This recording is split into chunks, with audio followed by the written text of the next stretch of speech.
Yeah, I was unprepared. Actually, you know what? We're gonna get this. Oh. Hi, I'm late. I'm so sorry. I had to get all my fluids. And I didn't plug my phone in, so give me a sec.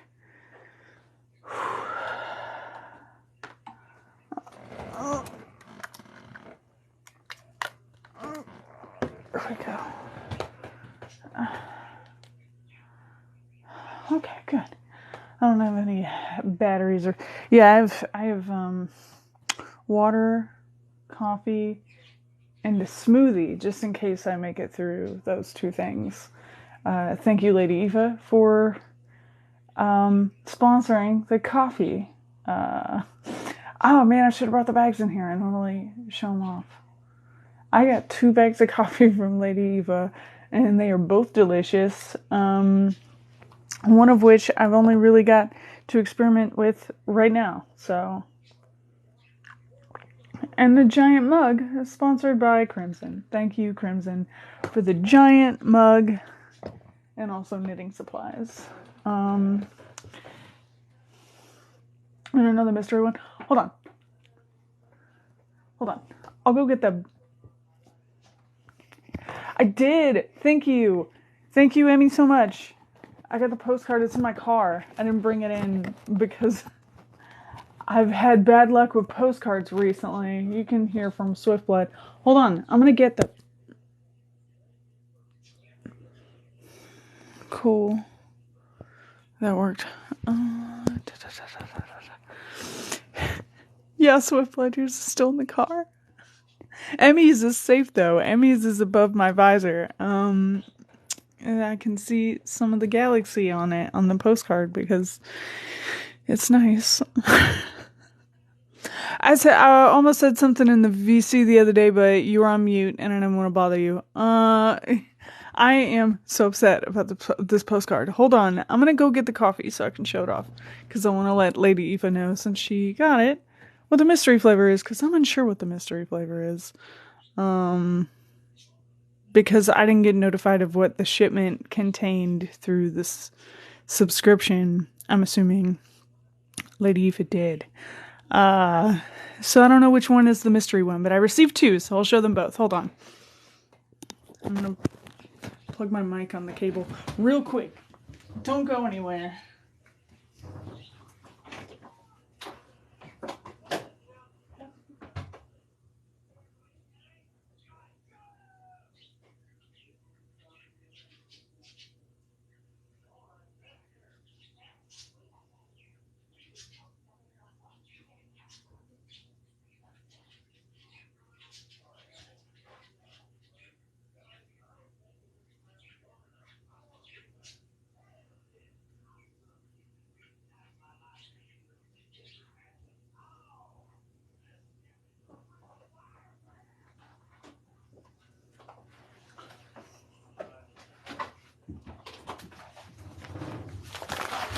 And I'm back. I'm so sorry I left you unattended. Hopefully nobody... Yeah, so how many people were confused? How many people came in confused? And just an unattended view of my couch. I'm gonna put the mic back on. You? Oh, fuck. Damn. They, them, or he, him is fine. Oh man. So, mystery coffee. I'm assuming is this one, because this was the last one that I got. It was the Bali Kintamini, and it's really good. It tastes like, this one I can only describe, if you've ever had chocolate with pepper in it, with like, you know, sometimes they'll make, not hot chocolate, because I know you guys are going to take that out of context, but like chocolate bars made with spicy peppers and stuff in them. It's the only way that I can describe this, because that's what it tastes like to me. It's delicious, though. I made that the other day with some cinnamon, and it rocked. Yeah, it was really good. And then the other one that Lady Aoife gave me was the citrus flower blackberry syrup one. And that was the burrito. And that one was really good too. That one, the week before, if you all remember, not last week, because we weren't here last week, and not the last week we were here, but the week before that, when I got the shipment of Monster. Thank you once again, maybe, for the shipment of Monster. When Dad came over afterward and we were talking about coffee, anybody who was just in the live is going to be so confused. If you were in the redacted and you were there when Dad brought over the coffee that he said was like fruity, not gay, just fruity, not just fruit. He brought that over, and this is what I wanted it to be. And this is what I know Dad wanted it to be. And it wasn't that. So the other bag is also delicious if you make it right. And I'm super excited about both. And I'm going to have to experiment with that one a little bit because I haven't had as much time to experiment with that one because I both sort of got them at the same time. But this one is the burrito, the blackberry. And I just put a little bit of oat milk in it. And it's delicious. So I can only imagine, I'm just trying to get like a flavor profile for what I can do to it later. So good. And I'm having a good time with it. So I like being able to experiment and sort of figure out what I can do with it later. That's always really fun. Make your coffee at home. It's more fun. Good phone. Okay. And my phone's plugged in. Thank you to everybody who sent me stuff, who wished me a happy anniversary. That was why we weren't here last week. So hopefully you didn't miss me too much. I'm glad we're back. We have that's the wrong book. I grabbed the Fear Institute by mistake. I'm not with it today. I'm going to be very real. I shot a bunch of stuff right before this, like content-wise. And then immediately when I went to go edit it before this live, because the last hour I eat and then I edit the content that I just shot. And I went to go edit it, and I had a bunch of jump cuts and transitions and stuff that I was working on. And before, you could go back and edit content, and it had the adjust clips function. Is that just gone, or is TikTok on crack? Because it was gone. It was just gone. The feature's gone. And now everything that I shot, that I have a before shot for, that I have to go back and edit, which is what the adjust clips function is for, it's just gone. So all of the content I just spent hours shooting is useless. I don't know if you've ever been there. But yeah, I was like, I can't find it. The adjust clip, what did they do with it? Anyway, so, and this literally was me trying to figure this out starting at around 7:30 to 7:45-ish. So, and normally I start getting ready for the live at 7:30, so that cut my time in half. So then I was like, I only have 15 minutes. I have to go live in 15 minutes. I have to stop this. I have to stop doing this and get ready for the live. And then I just ran around and didn't get the book. So fun story. Hold on. Yeah, I can't edit anything right now. And I'm so mad about it. I was like, I saved it anyway. But I was like, I don't know what I'm going to do with this if the adjust clips function doesn't come back. I don't know what to do. Hold on, I'm going to go get the book. I know where I left it.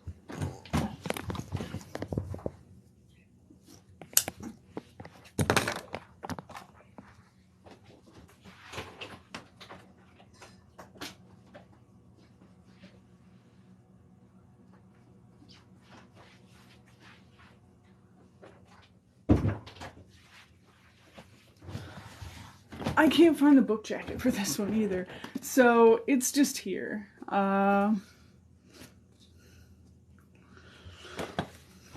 Give me this mic. Okay. Man.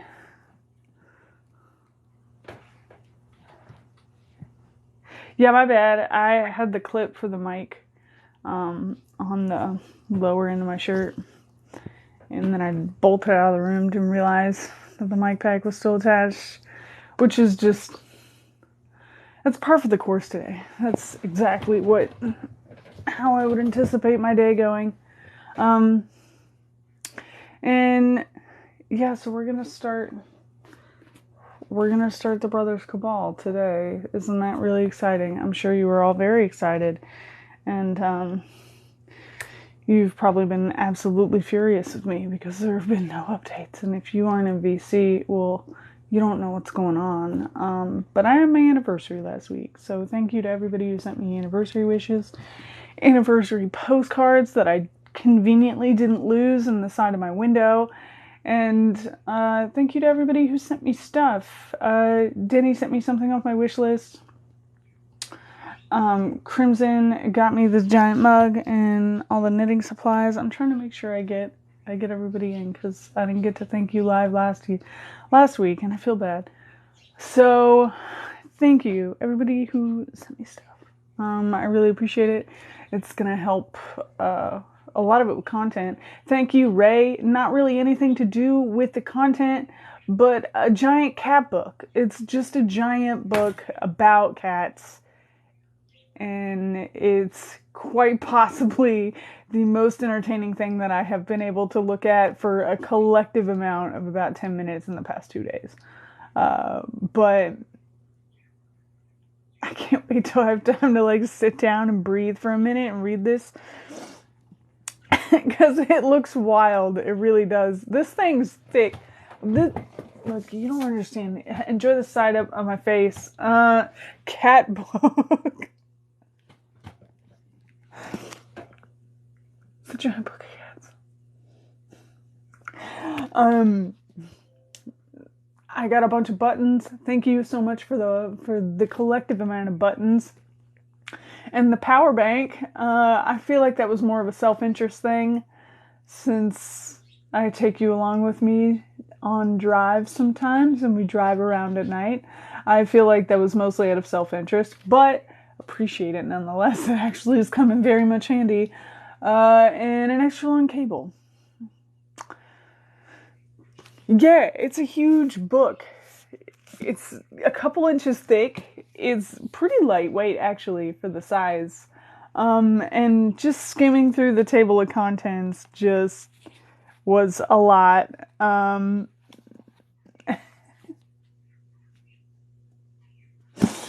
It's purely self-interest. Yeah, I thought so. That's all right. It's extremely useful, and I appreciate it very much. So tell me, mountain lions. Good investment, really. Yeah. True that. And I've got some cosplay content that I'm setting up right quick. I have some stuff that I'm waiting on to come in that's been taking forever. And when I get it, it's really gonna help me make some of the Johannes content more available. I just washed my Johannes wig. I still have to style him better. He's just sort of sitting over there. But we're gonna do some Johannes content, hopefully as quickly as possible. I'm having trouble coordinating schedules, mainly with Nodi. Nodi and me work different schedules, so it's a little different. Dad gave me a giant drinking horn, and it's also staring at me. It technically wasn't related to any TikTok stuff, but I think I'm going to use it for Satan. Maybe. I'm mentioning it purely because it's sitting on my desk. It's gigantic. And I don't know why you'd be interested in that, but I thought I'd mention it.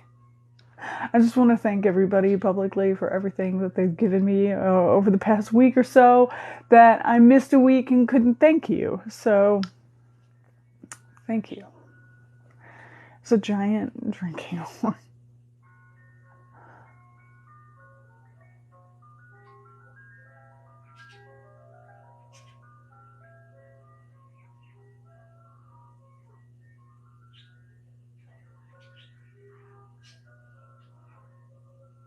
Sorry, we have to wait till it stops.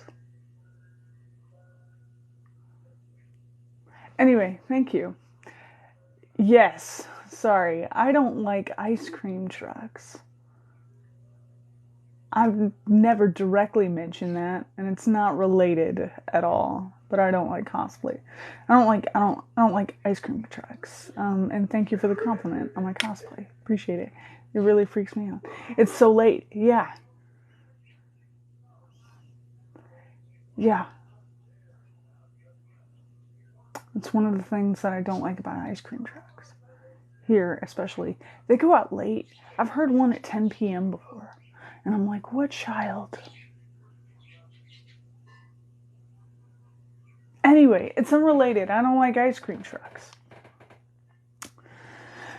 It's 8:30. It's 8:30 here. I've heard one at 10. Yes.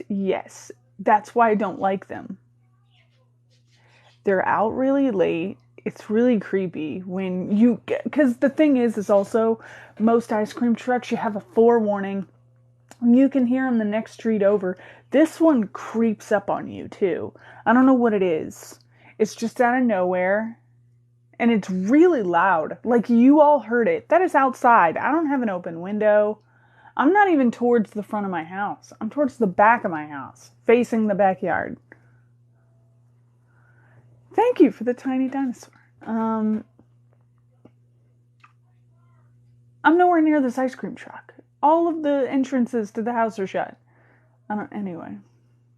I feel like ice cream trucks are an SCP. They should make a YouTube video of that one. Thank you for the roses. It's a thing in Daytona. I don't need to know anymore. If it's gonna make me more freaked out about ice cream trucks, I don't need to know about it. I'm already.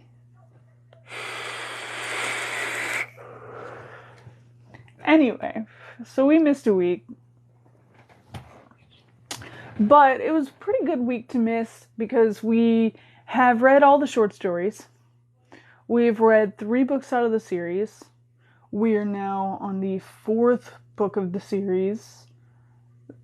The second to last, because there's 5 books in the series. So this is the 4th of 5, and it's the Brothers Cabal. So, I don't know if you're super excited to get into it, but who wants to get into it? Y'all want me to read you a story? Because I'll do that. I'll also not read you a story if you don't want me to. I probably should have asked that several months ago, too. Awesome.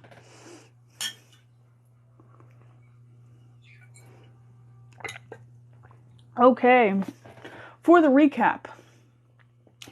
And if you haven't been here, you're going to be really confused in a few minutes. But we're reading the Johannes Cabal series. It's about a necromancer who's trying to find the secrets of perfect regeneration. He just got back from a place called the Dreamlands, and where we left him off was slowly dying from his transmogrification potion by his own front gate because he can't enter because he has cannibalistic fairies that normally guard his garden. But since he's too weak to enter, he's now become either food or just dead outside of his gate. So that's how the last book ended. And if you want a full recap and you want to know everything that's happened in all of its glorious details, you can go click the YouTube link in my bio. I have the entire, so far, 3 books on there and some of the short stories. If you would like to read it for yourself, I highly recommend it. Go find it. It's by Jonathan L. Howard, and it's called the Johannes Cabal series. Okay, thanks, bye.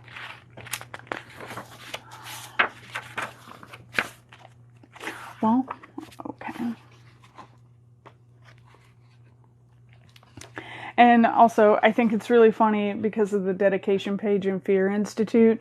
The dedication page in the Brothers Cabal is for my brother Neil, whom I have never sealed in a tomb in an abandoned cemetery. Not even once. So I thought that was funny. Anyway, The prologue, in which we are reintroduced to a pair of individuals with unconventional interpretations of the term dead. Now, let us consider the life of Johannes Cabal, if briefly. He is closing on his 30th year and is aging better than most, although this is a product of a lifestyle where sunlight is shunned rather than the assiduous use of moisturizer. He stands a little over 6 feet tall.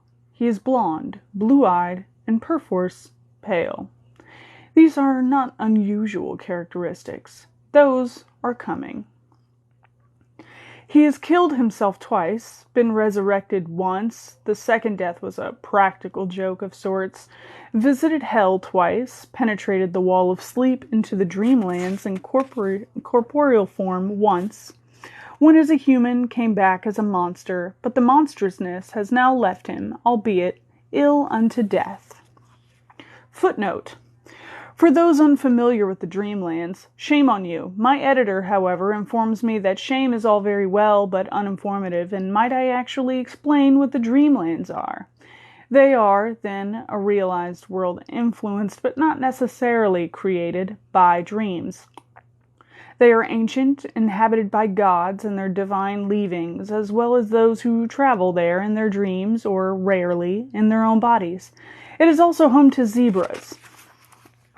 The curious reader is directed to The Dream Quest of Unknown Kadath by H.P. Lovecraft, or the previous novel in the saga of Cabal, Johannes Cabal, The Fear Institute. If the reader only has the time or inclination to read one of these, the author respectfully suggests the latter, both because it appertains directly to the current text, and also because Lovecraft is long dead and doesn't need the royalties. He has time-traveled in a rambling and undisciplined fashion, but he was a monster at the time, and traveling time was of little import to him except as a means to an end, and as a way to upset the Vatican, which was also a perk. Ill unto death, Johannes returned to a strange little isolated house to recuperate, yet could not enter since his front garden was conspiring to kill and eat him. He saw then that his was to be an ignominious death, to slowly shuffle off the mortal coil while propped against the gatepost of his home, mere yards from salvation. It did not surprise him. It is the lot of a necromancer to die, in all likelihood an ignominious death, and he could only sigh a small sigh of relief that it didn't involve zombies, because that would have been tiresome. So, necromancer that he was, one of some little infamy yet, he could settle down to rattle out his last breath in as much comfort as he could.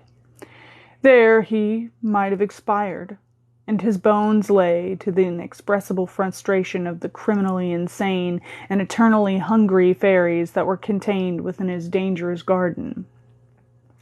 Yet salvation came, and it came in the form of a taciturn figure who effortlessly lifted Cabal and walked up the garden path with the comatose necromancer carelessly slung over one shoulder.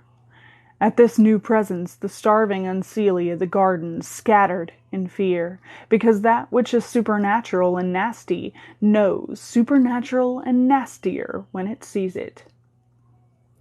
The front door was a hefty artifact of English oak and triple locked with a London bar device to resist kicking and battering attacks. The figure kicked it clean out of its frame and carried Cabal within.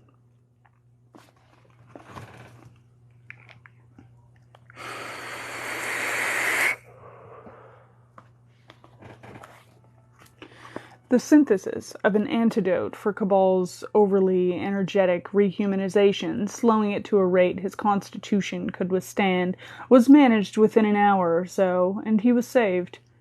The recovery of his health, however, would not be so swift. For a week he wavered in and out of consciousness, rarely awake but for brief periods in the day during which he saw no one else. He was tended to as he slept during the hours of darkness, for his benefactor would not countenance the sun, and again, this was for reasons that had nothing to do with making savings in moisturizer. Cabal was fed and cleaned, and he was barely aware of it, and the memory left him quickly with a glance into deep, inhuman eyes and a whisper, "Not yet, Johannes. When you're stronger." And as Cabal's strength returned, he grew closer to the waking world, and at some deep level he was glad of that, for the dust of the dreamlands was still on his feet, and there were things he was happy to leave there. On the other hand, his awareness of his surroundings was increasing, and while his perception that he was back in his own home and not, say, swinging from a gibbet was soothing, the nagging gap in his memory between dying by the gatepost and comfy under an eiderdown was beginning to trouble him. Finally, the evening came when he fought his eyes open and looked upon the man who had saved his life, and the man judged he would not take away the memory and let Johannes Cabal sleep again, for time was passing, and it might be that another evening's sleep would lead to the death of the world. The man was not keen for that to happen. Cabal looked at the man, and he was astonished, and yet so profoundly relieved when he spoke. The first word was almost a sob. "You," he said, his voice thin and weak from illness and disuse. "It's you. But you're dead." His brother, Horst Cabal, sat upon the edge of the bed and looked at him. He was a man who had lived, died briefly, became undead, became very dead indeed, and yet now seemed to be undead again.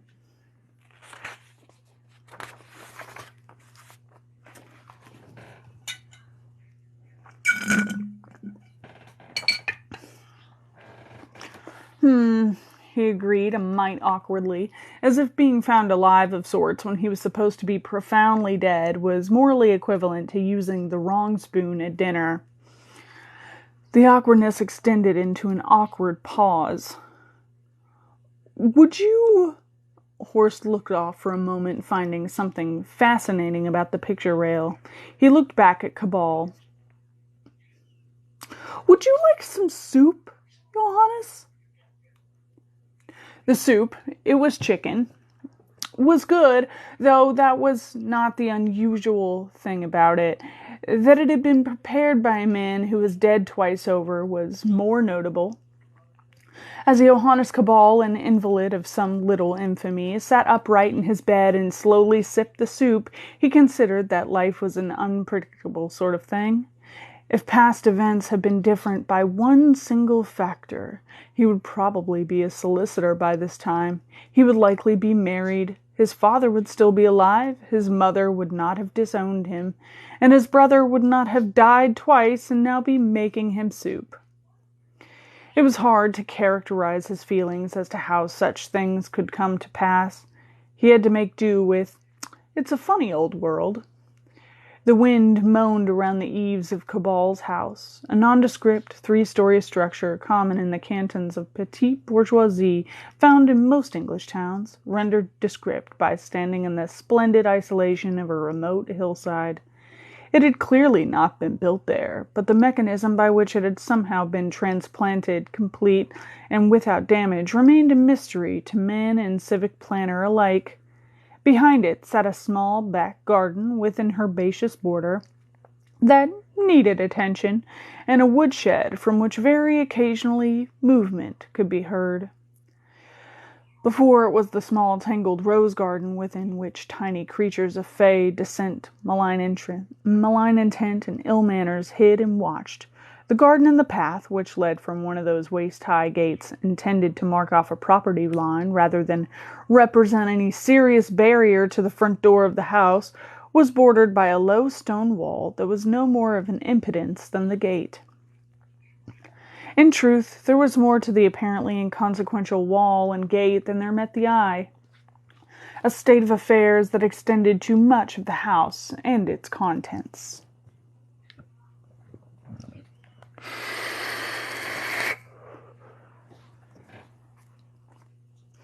Cabal regarded the black panes of the window, beyond which the small valley his house overlooked lay in darkness, and he listened to the wind blow. When he felt a light breeze disturb the hairs on his arm, however, he knew it was nothing to do with the weather. I'm not easily astonished, Horst, he said, continuing to look at the dark glass. But in this, you have succeeded. He turned his head to regard his brother. Horst was standing by the door in his shirt sleeves, looking very much at home. Then again, this had once been his home. Cabal noted that the door was closed. I didn't even hear the door open and shut. Your abilities have progressed since last we met. Perhaps I didn't open the door, Johannes, said his brother. Horst still looked a man in his early 20s, even though he was older than Cabal, at least according to the calendar. Being dead suited him very well. He was still abominably virile and thoughtlessly handsome in the same way that he had always made Cabal hate the sight of him. Light brown hair, only a few shades away from blonde, and blue-eyed, he would look good in a sack. Still, sibling rivalry was a thing for one's youth, and should be put away when one is in serious professions such as necromancy, and one's brother is one of the blood-drinking undead. Perhaps I turned into a cloud of vapor and came through the keyhole. And perhaps you transformed yourself into a flood of eyewash and burbled beneath it. Don't patronize me. I have some knowledge of your kind. Once, Horst might have risen to a comment like, your kind. Now, however, he sat on the side of Cabal's bed and murmured. The time has come, the walrus said. Cabal regarded his soup. It was a phrase from their childhood. Whenever things got out of hand and the air needed clearing, the moment would be presaged by that little bit of carol. True enough. There is a great deal to be said, and I doubt shoes and ships and sealing wax will be the half of it. He took the tray from his lap and was just maneuvering awkwardly to put it on the bedside cabinet when Horst appeared by him. There was no intermediate walking around the bed. He simply appeared with no more fuss than another of those light breezes to mark the transition. He took the tray and walked in a more conventional manner to the sideboard.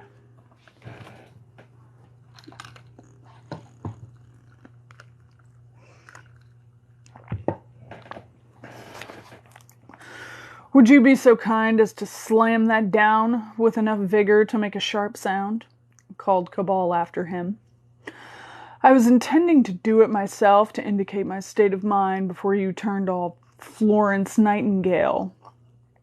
Horst paused, then put the tray down sharply enough to make the spoon dance in the bowl. Thank you, said Cabal. Now, how the hell is it that you were not dead, properly dead? I saw you die, and you were little more than smoke and ashes by the time the sun had finished with you. Believe me, I know dead, and I don't think I have ever seen anyone quite as thoroughly dead as you. His voice had risen as the little color his recuperation had brought to him had drained from his face. It's lovely to see you too again, Johannes. Horst walked around the bed to return to his sitting place. I can tell you're delighted. I shall doubtless be delighted at some near future date. For the moment, however, I am consumed with a desire to know how it is that my brother, who was dead, and then undead, and then dead again, now manages to once more be merely undead. Horst shrugged. Perhaps it's a cyclical thing. It was calculated to irritate, calculated with the finesse that only brothers can attain, and it succeeded like pepper under an eyelid. If I had my strength, began Cabal, but Horst interrupted him with, even if you did, I could still pick you up with one hand and put you back to bed. He waited until Cabal's wrath subsided to an aggrieved fuming before saying, It's a long story, and it'll take one night to tell, then I will sleep, and if you have any sense, you will sleep too. Even Cabal's short temper was a poor match for his curiosity. What do you mean? The curiosity deepened into suspicion. Why exactly are you here, Horst?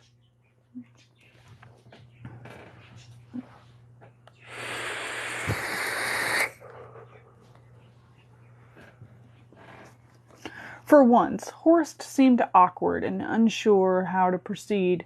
Finally, a forced smile appeared on his face, and he slapped his knees and stood to look around the room. It's funny being back in the old house again after all this time. There's still a gap in the terrace to this day, you know. I'm not sure anyone feels confident enough to build there again in case whatever they build vanishes too. It took a while to find you. Some detective work. I had to ask around. I've heard some interesting things about you, Johannes. But that all took time.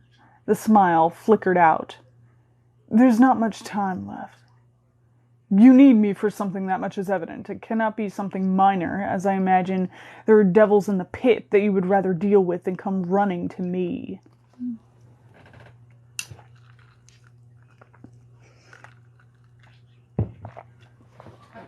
Hardly running. Why me? As extraordinary as I am, it is a big world, and there must be alternatives. If it wasn't for me, you wouldn't have died once. Never mind, twice.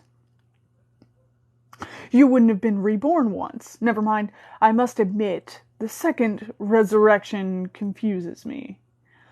For what it's worth, I don't hold you responsible for the second time. You're not supposed to come back even once as a general principle. Nobody was more surprised than I. At least, nobody was until your very gratifying reaction when you finally recovered consciousness. I was not. He thought back and subsided. Actually, yes, I was. There's no other way of characterizing it. I was surprised. Very surprised. You were gobsmacked, banjaxed, and any number of similar terms you obviously don't know. He laughed drily.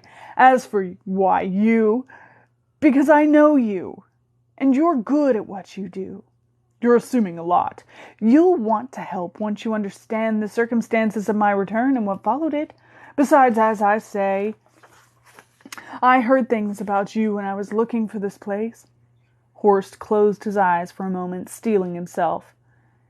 The second time I died, I gave up, Johannes. I'd had enough of you. Enough of everything, really. I belonged dead.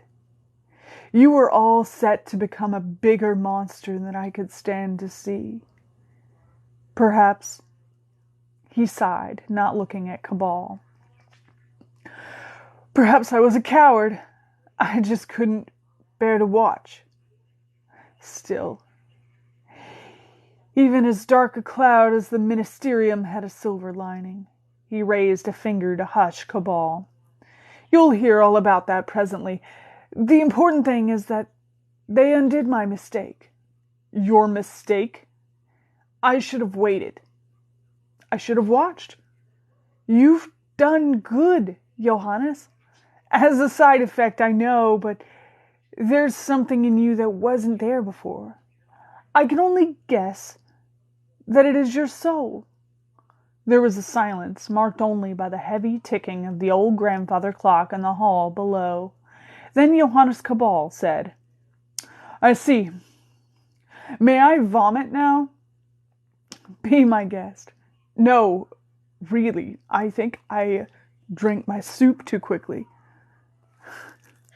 As Horst sped to fetch a basin with an alacrity that would make Hermes blink, it would be as well to take a moment before the major part of this tale is set forth.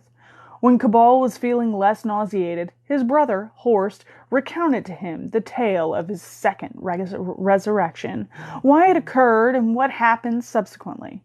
This was all told, naturally, in the first person. Horst, however, did not know every element of the story or the inner worlds of every protagonist. The reader, therefore, is offered the courtesy of Horst's story rendered unto the third person, with extra details to which he was not privy. This courtesy comes at no extra charge, but purely from the wholesome glow of the author's good nature. Jonathan L. Howard.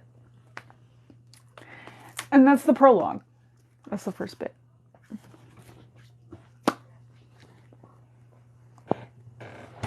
How we feeling? How you like it? Are you all happy? I know you guys like Horst, right?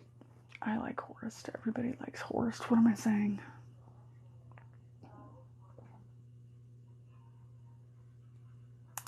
Y'all happy? I told you, you don't get physical violence, but you do get a lot of like sibling rivalry in this one. It's fun. And you can see how it's set up. The story is going to go into how Horst got resurrected and what Horst has been doing the entire time Johannes has gone off becoming a ghoul. Oh, well, you know, once he gets here, he'll be fine, right? Good soup. Turns out probably not good soup. No. Probably also just sick.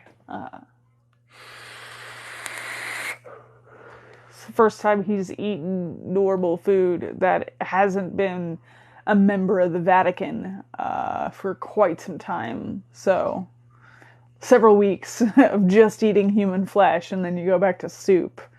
You kind of gotta get used to it, I'd guess. That would be my guess, you know. How are we feeling about it? How are we feeling about it?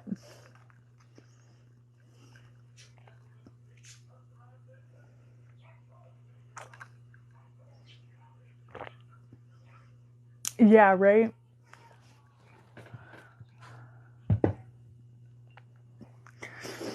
You better try not drinking soda for like a month and a half and then drink a Sprite. You'll feel like you're dying. Because every once in a while, I don't drink soda. My whole intake is pretty much limited to water, alcohol, or coffee. Not in that order. Coffee would be number one if that was the order. It would be coffee, water, alcohol. And I don't drink soda, but every once in a while I'll be like, you know what sounds really awesome right now? A mellow yellow or something. And then I'll go and get it and I'll try and drink it. It feels like my insides are curdling. That's the only way I can describe it. I'm like, something's really wrong with this beverage. And I'm like, oh yeah, it's carbonated, idiot. Mountain Dew, especially. And the thing is like once you if you stop drinking soda for a while and then drink a Mountain Dew has like that extra, almost like syrupy taste to it. That makes it worse. It's even worse of an experience if you're doing it with Mountain Dew. Don't drink soda for a month and a half and then try and drink a Mountain Dew. It's terrible. It's terrible. It's just... Soda's just spicy water.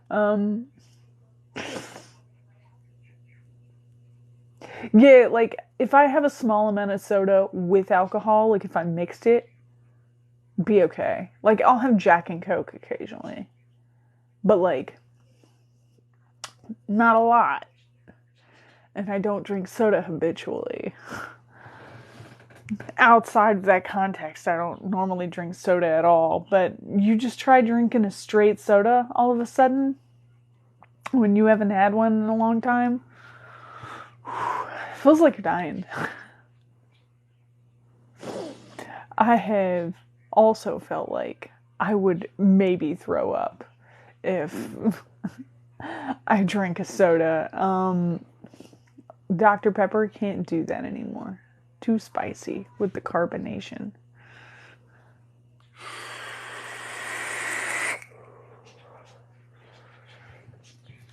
Yeah, like, okay. Funny story, my grandmother's dead. That's not the funny part. None of this is funny. Never mind. Fuck the story. You don't... We're not... Don't worry about it. It's not a story. It's not even funny. I don't know why I said that. Disregard everything I just said. It was going to be about fast food, but the way I started it, it didn't hit me until right after it left my mouth that it is, in fact, not a funny story. I don't know what a funny story is. Oh, no problem. We got another chapter, but if you have to leave, this all will be uploaded to YouTube in a little bit. Normally we just do like a little chit chat in between. You give me time to suck down this iced coffee.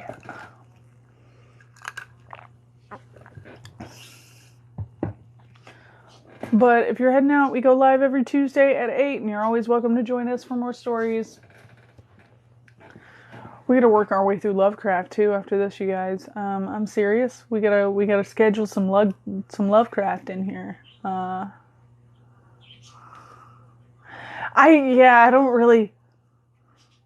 don't know. I'm not funny, so nothing funny ever happens to me because I don't put myself in those situations because I'm boring.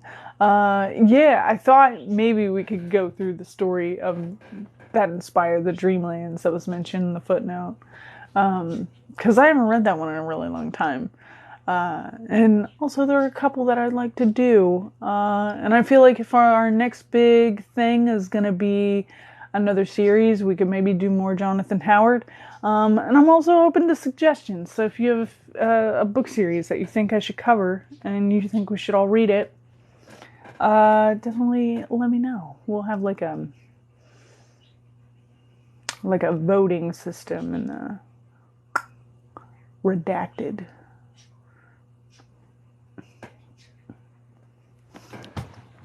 I don't know if the yes is for Lovecraft, more Jonathan Howard, or the voting system, but I'm game for whatever you guys want to do.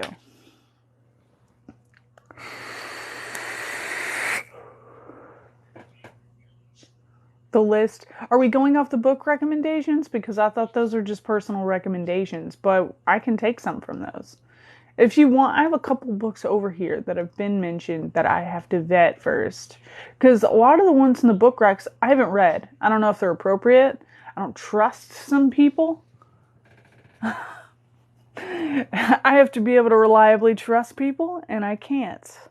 Because you're all ghouls. I think Lovecraft and Carter, but I would love to do that one because I have actually never read through those. I have to vet some things. I figure we maybe can cover some short stories and go through some Lovecraft while I'm vetting a couple other options.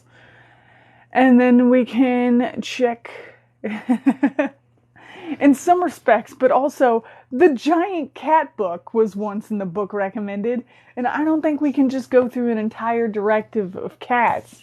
I think that would only appeal to maybe 3 core people. If we get to do the Shadow over Innsmouth, I will be delighted because I love the Shadow over Innsmouth. And no, I don't trust a lot of people with book recommendations until I've vetted them. The only one I would be willing to trust, I cannot tell them that I trust them because then they would quickly move down the list of people I can trust the second I let them or I alert them to the fact that I do. Cat book. Maybe. Really? You want to go through this entire... This is an encyclopedia of cats. Am I going to have fun flipping through it and reading it? Hell yeah. Am I going to read it for the internet? I don't think that we're all going to need to know how to avoid a mountain lion attack. I mean, you might, but that would be so hard to cordon off too. For the amount of time, because I have to block these chapters out, know how long I'm going to be live for, how long each section is going to take to read. I time this all out the day before. You don't know how much planning goes into this. Just because I know that almost everybody's attention span starts dipping after 2 hours. Sometimes I rearrange things and they go a little longer depending on the content, but we might need that information. Look, you know what? I might type that section up on the mountain lions and put it in there in case anybody needs it. But all I'm saying is that it would be really hard to cordon off if I hadn't read the material before. And I don't think everybody would find an encyclopedia about cats as much... bonus material cats. I don't know. I think that might be more of a side, because, okay. I know this is like a really funny joke and all. But seriously, think about it. We start this live at 8 o'clock. We normally go until, depending on how things work around and how often we get sidetracked, and right around 10:30, 11 o'clock. Sometimes later. Are you prepared to sit here for 2.5 to 3 hours listening to a cat encyclopedia?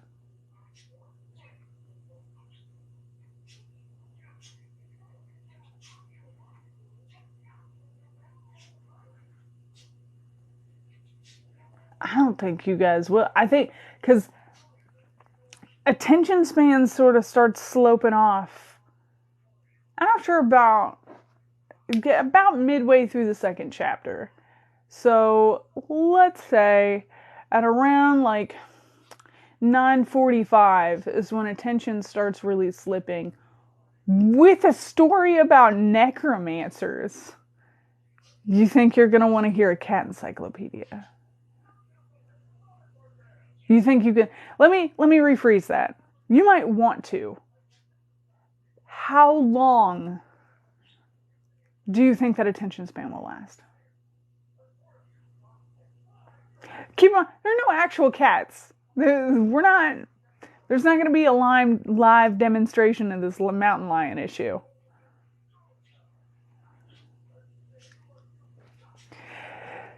Yeah, like, that's, if anything, I was thinking, we make it a segment. It's for a few minutes in between shit. I can't always count on Pond to come in here. I can't always count on Pond to do that. I also cannot always count on Pond to not come in here and wreck everything.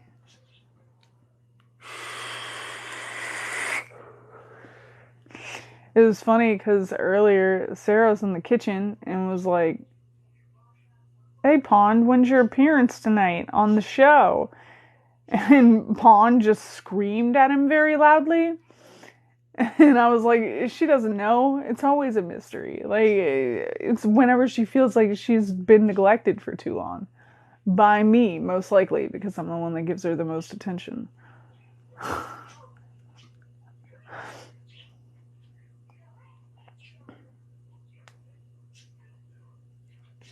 I don't know if she would. That's the thing, is if I take you out of this mic stand, I'm not going to be able to get you in, and I can't hold you the entire time. Is it a Beetlejuice situation? I don't think so. I don't think so. I think it's a matter of whenever Pond wants to do something, she'll do it. She wants to come in here, she's going to force her way in. If she doesn't want to be in here, she will find a way out.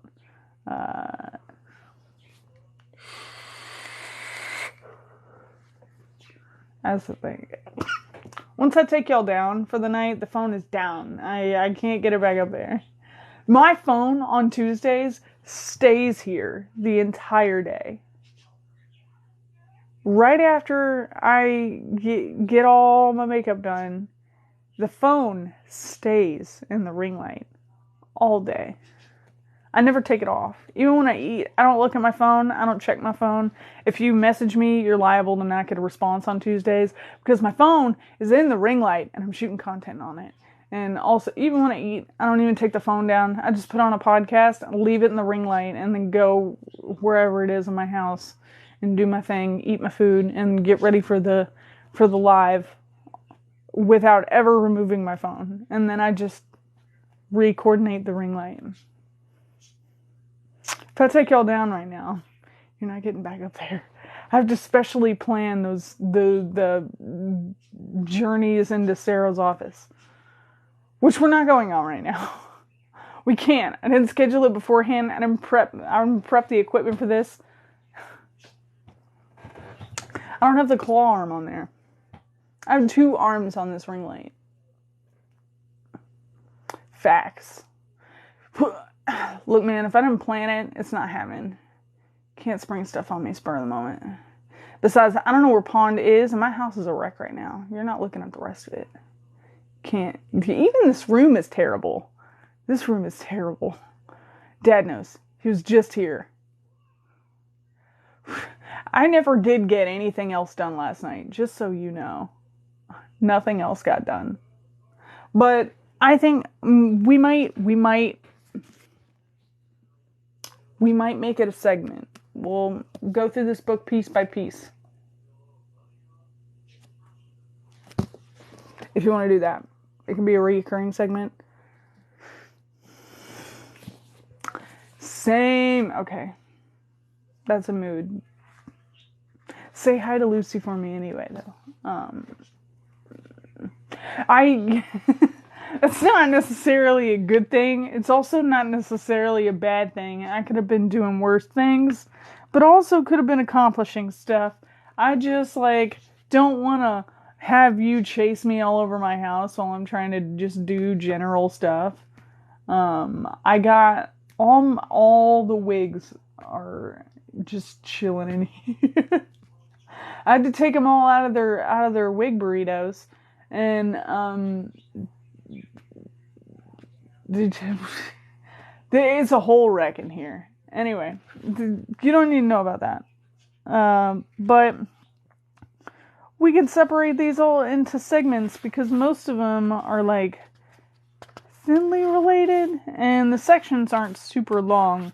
So we could easily break these up and have a little footnote part of the intermission be a weird cat fact section.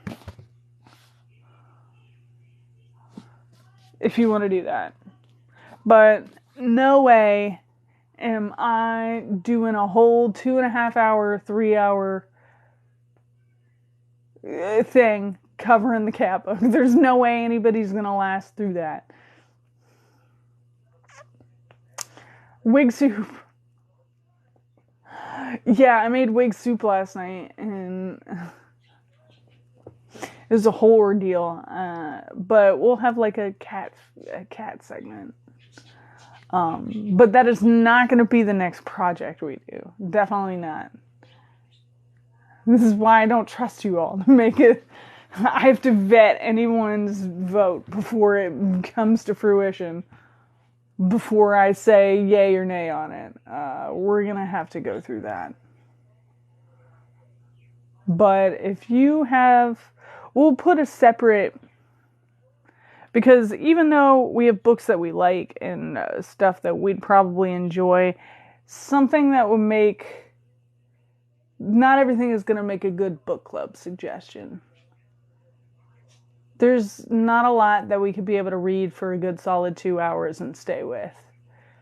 And I'd like to keep it fiction if possible, because that's just more entertaining and more available for various audiences than nonfiction anything.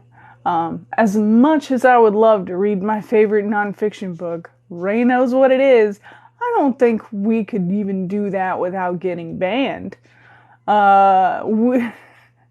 So let's keep it accessible to all audiences, preferably. No graphic, spicy content. No, you know what it is. I've mentioned what it is. Mentioned multiple times what it is. Ray has read it twice. So... Yeah, nonfiction, depending on what it is, can make people upset. Nothing overtly, gruesome, like my pick. Anyway, but reasonable violence, fine. I don't need anybody posting spicy book recs that are not accessible to younger audiences on the vote roster for. We're not doing that. Just to be clear, I'm not gonna read smut on air. So keep it clean and keep an idea of and I know you guys don't plan these out like I do. You guys don't sit and block out the time frames like I do. And in fact, as I'm talking about this, we've already gone over time by 6 minutes. So we're already going over, but I want to make this plain. If you vote for another book suggestion after Johannes, keep in mind of what it would be for, one, the person reading it. So no, like, Cormac McCarthy, The Road, or whatever, where punctuation and grammar doesn't matter. Please keep in mind that I have to read this, and other people have to listen to it. So keep in mind, there's anything unsuitable for someone under the age of 18, preferably don't put on here. Don't vote for anything that's nonfiction and overly political or religious based or anything like that. Chapter 9 of the first book.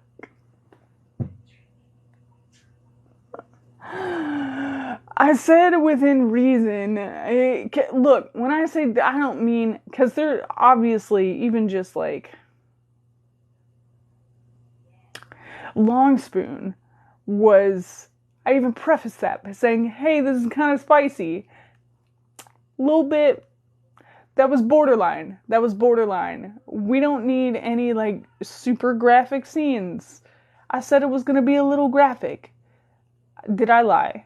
No. And like, as long as there's not vast swaths of the I just don't want, like, someone giving me a book rec, like Noti, not to flame Noti or anything. Don't flame Noti, and that's not what I'm doing, but I'm giving you an example.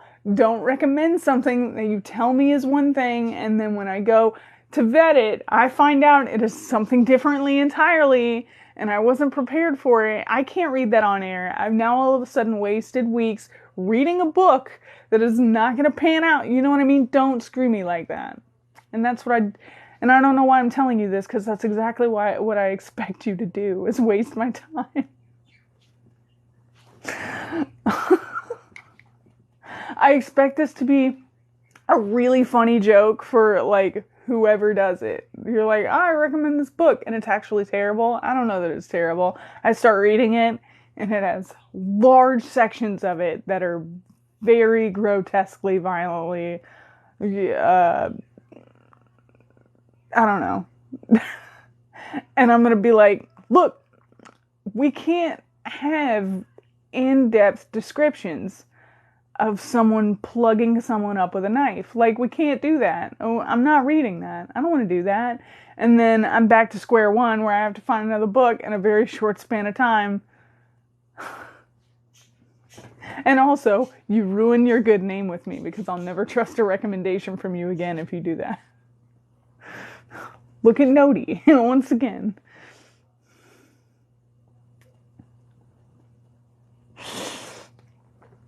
Just have an idea of what this is going to. I don't have a control over the direct audience. Anybody could jump in here at any time. And I can't control if it's a kid or a minor. I can't control that. And I would prefer not to get booted from the platform because I read something inappropriate. That's on me. But I'm not going to try to do it. Now, if something is borderline, or like I need to put a warning or something up before I do it, all right, that's fine. But if almost every single chapter requires a trigger warning, maybe just consider that as maybe we shouldn't be reading this. Like, I would absolutely love to read The Troop on here. I know I can't. I can't read The Troop on here. We're getting banned. We are getting banned so hard, so quick. Absolutely not. So just keep in mind of what it's going to be like to play to an audience. All I'm asking, you guys are super weird, and that's great. I'm also super weird. But there are some things we just can't read in the public of social media. Some things I can't read out loud in the public of social media. You can do whatever you want. If you want to read it live, you go for it. You deal with blocking out time. You deal with content warnings. You do all of that. So, you do you guys. Question. Answer? Possibly. I don't know. It depends.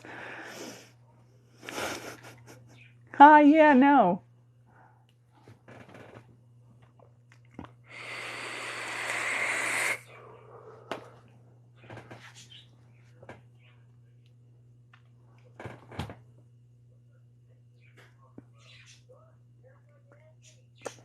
Yeah, I am. We're gonna read chapter 1. We finished the prologue, we're gonna read chapter 1. Because we've already gone over time by about 11 minutes. Sorry about that. I just feel like I should properly alert you to what is and is not going to be accepted. If you guys suggest a book after this, don't dick with me. I don't trust you. Anyway, The Brothers Cabal, chapter 1. Everybody ready to sound off? I don't know. You ready for it? 2. Okay, dope. Awesome. Chapter 1, in which the dead are raised, blood is drunk, and eaves are dropped. The party traveled through the flatlands, guided by an unhelpful map. They were a somber and sober group, 10 men and 3 women, who wore hiking clothes and impressively stacked backpacks. An astute observer would have noted that their clothes and gear were all new, and that several showed signs of blisters due to their boots not being properly worn in, and that none looked happy in a woolen hat. There were no observers, however, for the flatlands are unutterably tedious, and usually lacking in things worth the observing. Their leader paused and consulted the map again. This took the form of a large square of predominantly blank paper upon which the legend and grid lines had consumed far more ink in the printing than any physical features. There were a few paths. Even to call them lanes would be an aggrandizement. A few ditches with pretensions towards being streams, and one long earthwork that traveled into the center of the map and then petered out as so many things in the flatlands tended to. Dry stone walls, interest, lives, all fading away. At least the earthwork had the decency to stick up a long railway bed for a spur line to nowhere, abandoned decades before. They could see it was heavily overgrown on the steep sides of the artificial ridge, but there were also signs that, relatively recently, much of the heavier undergrowth had been cut back or felled. They clambered up onto its top, past the unhealthy bushes and saplings that grew there, and found themselves on the rail bed itself, still bearing, slightly surprisingly, sleepers and tracks. Even more surprisingly, there was a train there, hidden behind the trees and shrubs. This discovery certainly surprised the hiking party and even overawed them. The locomotive, although matte with rust and the shade of dried blood, still exuded an air of exultant mechanical malevolence, as if somebody had crammed a black dragon into a giant jelly mold in the form of a steam locomotive, and with the wave of a wand transformed the creature into the machine. But no, a wand would be insufficient. A magic staff, perhaps, or an enchanted caber. In any event, the iron dragon now slumbered in the sleep of years. Behind it was a train of assorted carriages, flatbeds, and freight cars, all once painted in black with red detailing. The exquisite work now peeling and forlorn. Just readable on the side of one of the cars was the legend, "The world-renowned Cabal Brothers Carnival." The leader of the group looked at the words for a long moment, and then smirked a very superior smirk of the type that starts at the corner of the mouth and finishes with trouble. "This is the place," he said. "Start the search."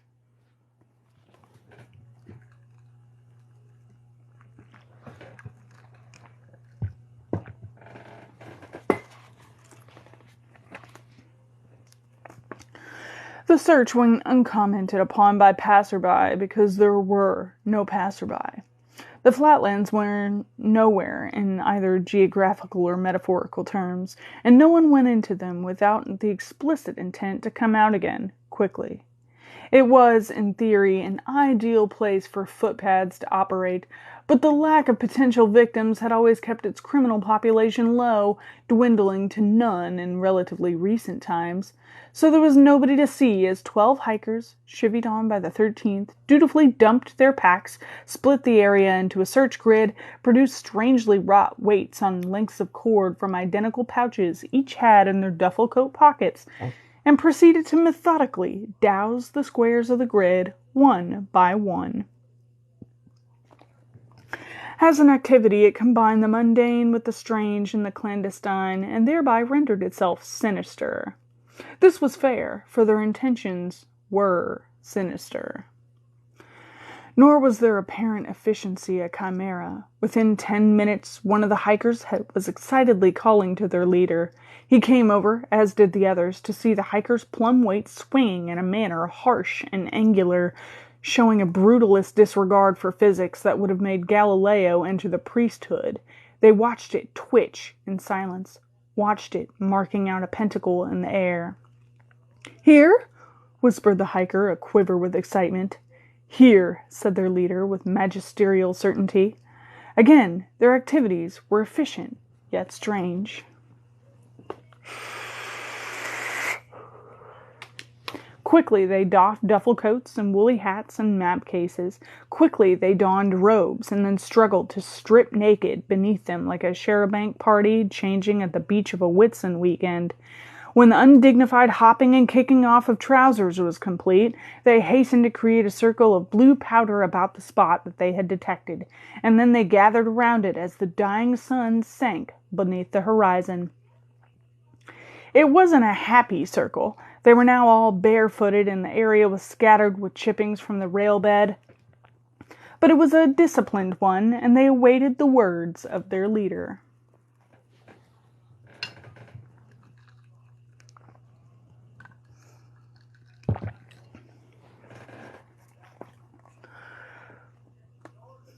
When they came, they were incomprehensible. "Vateath Hyam," he cried, excellent projection betraying a thwarted career in the theater. "Umalath Tearaskile," and so he continued, booming forth an apparently endless litany of dreadful names and imprecations from memory, all bedewed with apostrophes. The hikers turned cultists, chanted the occasional response, "Gilgaya," here, and a Ukrile there, and kept their eyes turned to the ground, for the gray skies were darkening, and a wind was rising. Something was coming, and none dared to see its arrival. Around them the air swirled, centering upon the blue circle. The powder was blown, yet remained in the place. Stray motes caught and carried back into it. The breeze was not dispersing the circle. It was concentrating it. The landscape flickered under the silent lightning, and those present scented a change in the air, a mixture of rage and blood that dizzied the mind and turned the stomach. Something wrathful was coming, a creature of death, and their fear was mixed with triumph, for all of this was planned.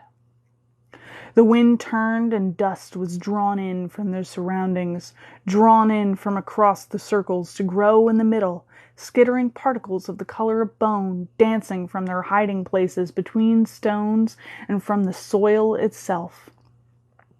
Nearby, a tattered and faded jacket fluttered where it lay at the base of the earthwork.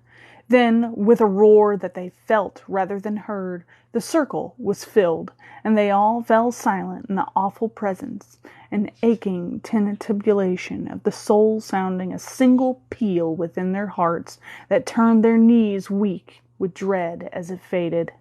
"Master," said the leader of the cultists. It came out weakly, his mouth and throat dry. He swallowed and tried again, stumbling over his carefully prepared words.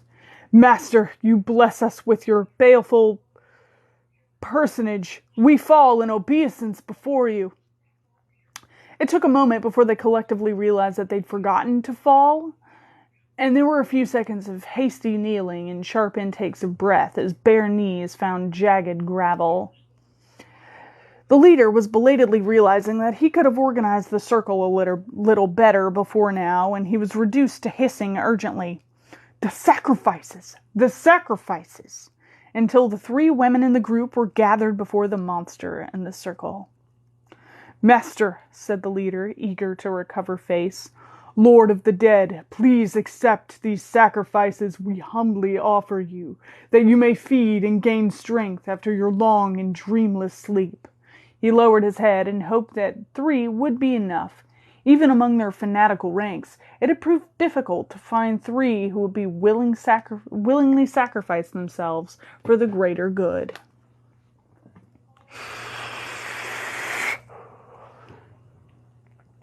Then the leader of the dead spoke, and he said, "I won't say I'm not a bit peckish, famished, in fact, but not nearly as much as I'm surprised.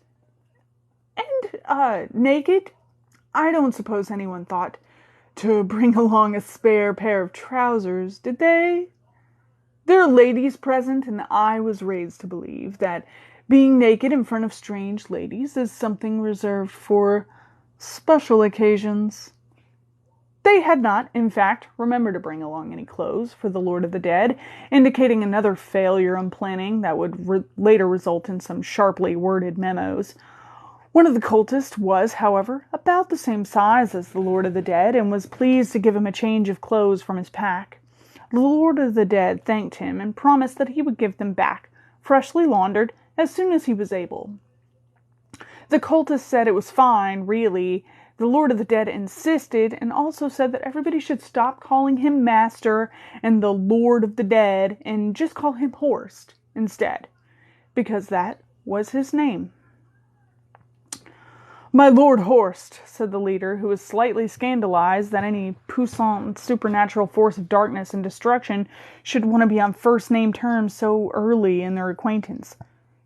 "You must feed."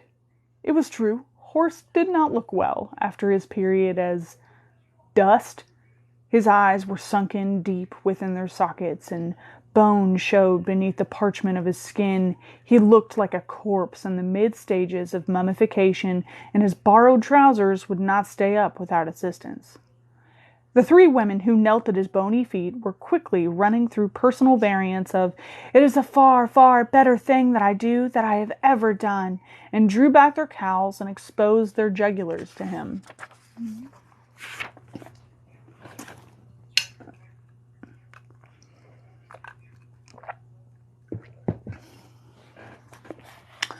"No," said Horst, shaking his head slowly, the best speed his desiccated neck could manage. No, that's not enough." "Not enough?" The leader looked around the circle of his acolytes and saw faces as worried as his own. "How many will you require?" "Well, if I just feed from these 3, hello ladies, I'll kill them, and that's not very polite. If I take a little from all of you, nobody has to die. I'm sure everybody would be happier with that, don't you think?" The leader was slightly baffled. "But, Master," Horst, "my Lord Horst, you are the embodiment of death. You live without breath or vital spark in the umbral shadows. You are the wolf that preys upon we mortal cattle. You are—" The leader's voice was no longer very magisterial, just petty and wheedling.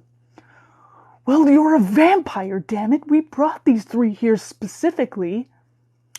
"I'm sure their mothers," hello ladies, "didn't raise them to be all-you-can-eat buffets. As for me, I've beaten up a few people in my time, but I've never killed anyone, never felt the need to. I'm not saying I'm incapable of it, but it's not something I've ever really aspired to. Yes?"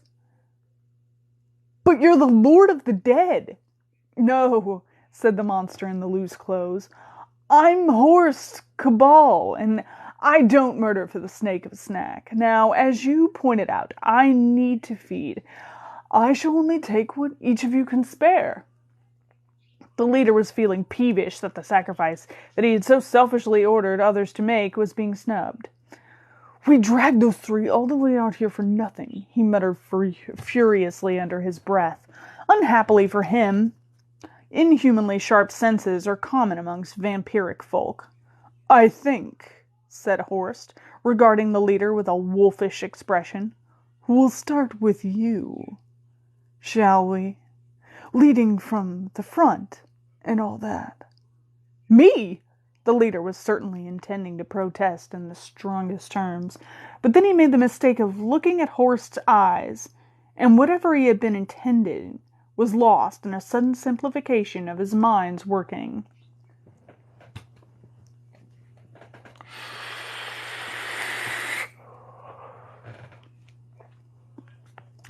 Horst flicked back the leader's cowl with an offhand gesture, took hold of his hair, and pulled his head back to expose his throat.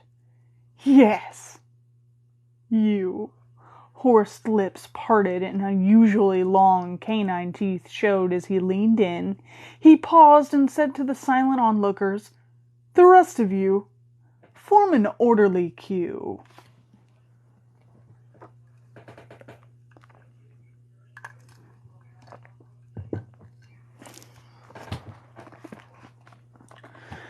About halfway through the ad hoc transfusion session, Horst noticed that those that had already donated were clearly envied by those that hadn't, and those that hadn't were being patronized by those that had. He wondered vaguely if, in the time he had been away, vampirism had become fashionable. How long had he been away exactly? He was feeling sated before he had finished with the 9th. Not completely revivified, he knew, but he was conscious of taking too much too quickly. He had been careful the first time he had drunk blood, and that had proved wise. It would prove equally wise to stop now, but then he looked at the faces of victims 10 through 13 and felt he couldn't let them down. Sighing inwardly, he finished with 9 and wearily gestured over to 10. It would just be a nip, but at least duty would be honored.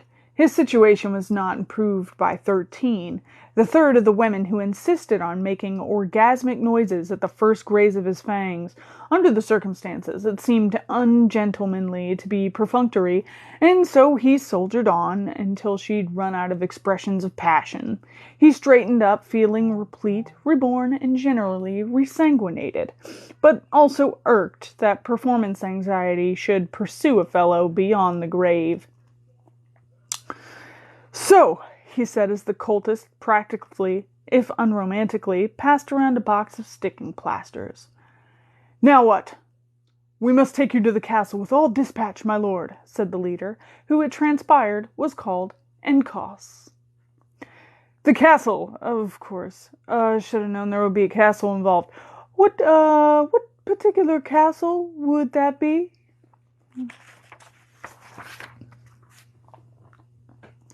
And Koss looked uncomfortable, and Horst guessed he was wrestling between a conspirator's natural desire for secrecy and a conspirator's equally natural desire to tell everyone how brilliant the conspiracy is.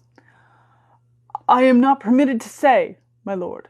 Horst considered softening his mind a little until the concept of permission became more malleable, but reined in the impulse. After all, that was the sort of thing real monsters did. And Horst didn't care for it.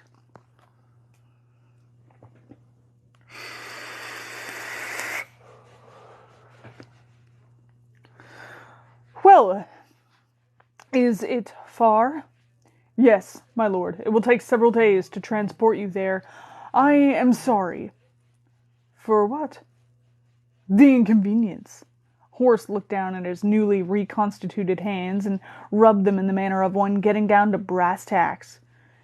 The inconvenience, well, don't be too hard on yourself. You've resurrected me, which was decent of you. We'll just consider ourselves even between that and the inconvenience. Horst was finding all manner of things not to like about the situation, and nestling high upon the parapets of his misgivings was why such a band of well-equipped and well-informed eccentrics had gone to all this trouble in the first place. For the first time he felt a small pang in his slowly beating heart. He hoped Johannes was still alive somewhere, and he wished he could be here. All this occult malarkey was much more his brother's meat and drink. Johannes would have identified the group concerned, insulted everyone, and probably settled into a spirited gunfight by this juncture. The pang troubled Horst again, and to his profound surprise, he was missing his brother. He looked at Encausse and saw the man was nervous. Horst guessed he'd got into his head that vampires kill people willy-nilly for every little disappointment. Perhaps they usually did. How would he know? Nobody had ever given him an induction lecture or even a pamphlet on the subject. He spoke to diffuse the tension as much as anything.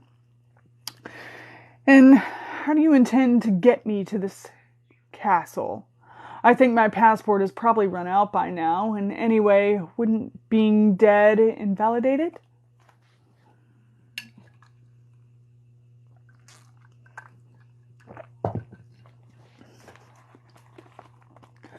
Encausse waved away the point, his relief at not being summarily murdered clear.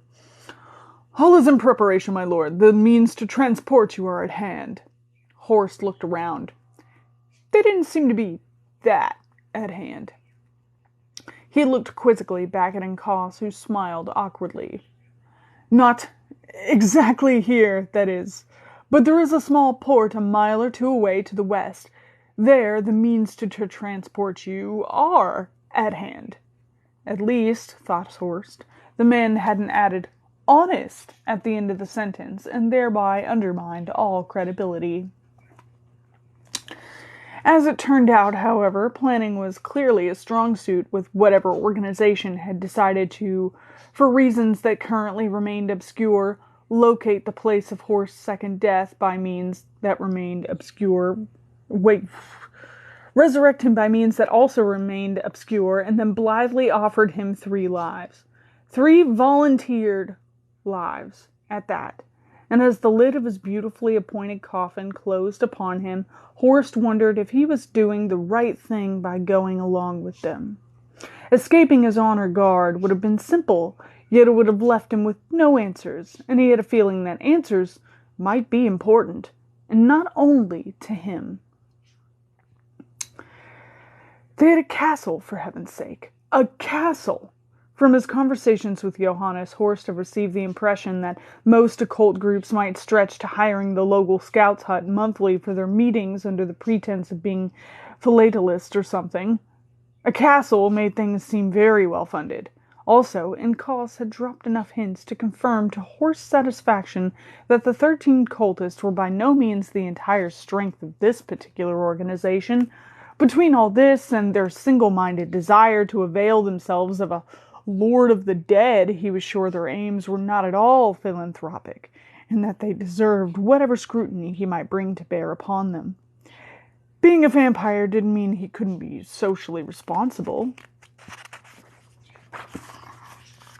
If things turned unfriendly, he was confident that he could light out of the proceedings before the unfriendliness manifested in the form of a stake through the heart.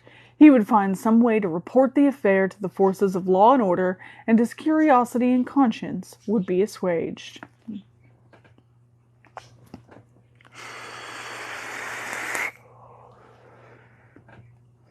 This was his plan, simple to the point of barely being a plan at all.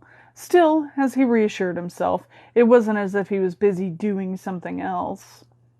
His coffin was loaded aboard a train at the head of the Flatlands spur line, the track there not having been certified as safe for some time. The points at the junction were locked against it. They traveled through the night in a secure baggage van, and Horst was able to stretch his legs in the company of Encausse and some of his entourage. The 13th donor sat on some small mail bags and regarded Horst silently the whole night, biting her lip now and then. Horst returned wan smiles and felt more awkward about the situation than a Lord of the Dead probably ought. He was relieved when dawn approached, and he was able to return politely to his coffin with expressions of regret that he in no way felt. Encausse had told him that they were heading to the port before embarkation for the rest of the trip. Horst had naturally assumed he would awaken at the next dusk aboard a ship. Ideally, not one called the Demeter. It never pays to tempt fate. He was therefore astonished, delighted, and yet slightly disturbed to find himself aboard an aeroship, the Catalyst, a relatively small but well-appointed pleasure yacht, apparently donated or lent to the cult by one of its supporters. Horst was astonished because he had naturally understood the port that they were making for to be a coastal one, not an aeroport. Delighted because he had never been aboard such a vessel despite years of yearning, and disturbed because, once again, his benefactors seemed to have very deep pockets indeed. Benefactors. No, that was looking very unlikely in itself. Presumably, the bill for all this largesse would be presented on arrival at the castle. The journey was eastwards, that much at least was apparent, and they had crossed the channel onto the continent as he slept the first day, and Koss was still evasive about details, and for the moment at least, Horst was still reluctant to use methods of persuasion more supernatural than gentle nagging, for the moment at least. Only Koss's 2 lieutenants had joined them aboard, leaving host admirer behind.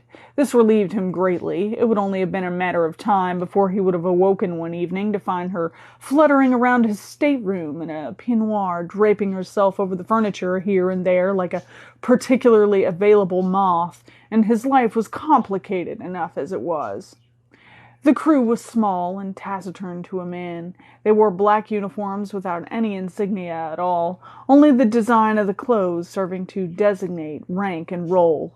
Horst, who had an eye for such things, noted the paramilitary styling of the uniforms and the distinctly Teutonic aesthetic informing them, and wondered if he was bound for the Germanies. He imagined the coincidence that they were to set down in Hesse, his homeland. He could drop in on his mother, and probably put her in an early grave with shock. No, perhaps that wasn't the best idea. His former life was gone, twice over. That Horst Cabal only lived on in memoriam, in legal declarations of death and absence of a body. So he sat silently in the yacht's small but extravagantly appointed salon, watched the clouds go by, and accepted that he wasn't really Horst Cabal at all, but just an echo of a slamming crypt door. He was aware of being observed at such times by Koss and his people, and observed approvingly.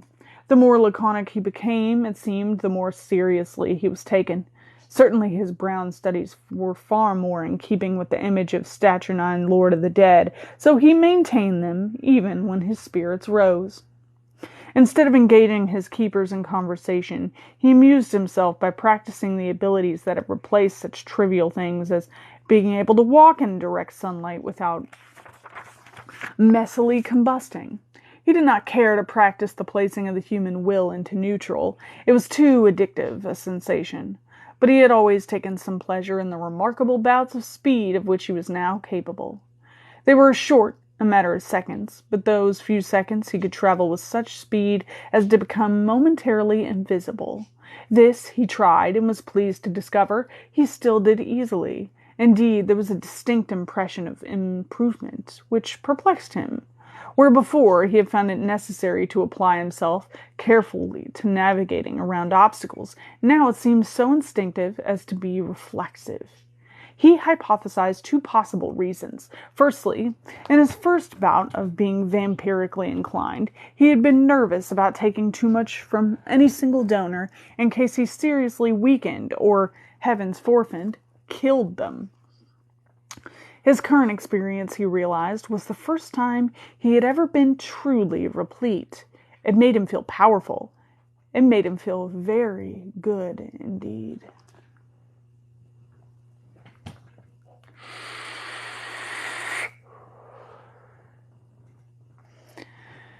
The other theory was that in conversation with his brother, Johannes had made a reference to a steady increase of puissance throughout a vampire's existence. Did that existence include periods as dust? Perhaps so. In any event, he found it child's play to be out of his chair and into the corridor behind the sidekick of Koss, who had been surreptitiously watching him. Horst saw the man start, heard him gasp, and smelled the adrenaline suddenly flush his system. The man reflexively turned to scan the corridor behind him and looked straight at Horst. Another little gift of the vampiric unlife was that of psychic invisibility. Horst pushed himself out of the man's perception, and the man accepted him as something of nothing, of no interest. Indeed, with an irritated grunt, the man leaned to one side, looking past Horst as he looked for Horst. "Where the hell has that bastard leech gone?" he muttered, proving that eavesdroppers seldom hear well of themselves.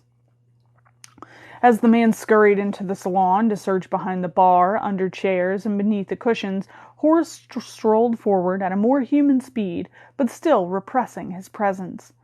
He heard voices and found them coming from the ventral observation room, a small chamber protruding slightly from the yacht's belly, glass-walled and floored, but for a solid section on which were arranged a cluster of armchairs. The intention, presumably, was for the owner and his or her guests to gather here and look down at the world below, literally and figuratively. At night, however, the view was unengaging even to Horst's sharp eyes. Occasionally the lights of the town might go by below, but otherwise the nocturnal landscape was disappointing. And Koss and his other lieutenant were sitting there and watching the darkness, a half-empty bottle and a pair of wine glasses sitting on the table between them. "Set up for a fall," and Koss was saying. "I've got a couple of people who'd love to see me look like a fool." "Von Ziegler?" offered the lieutenant, a surly man called Donner.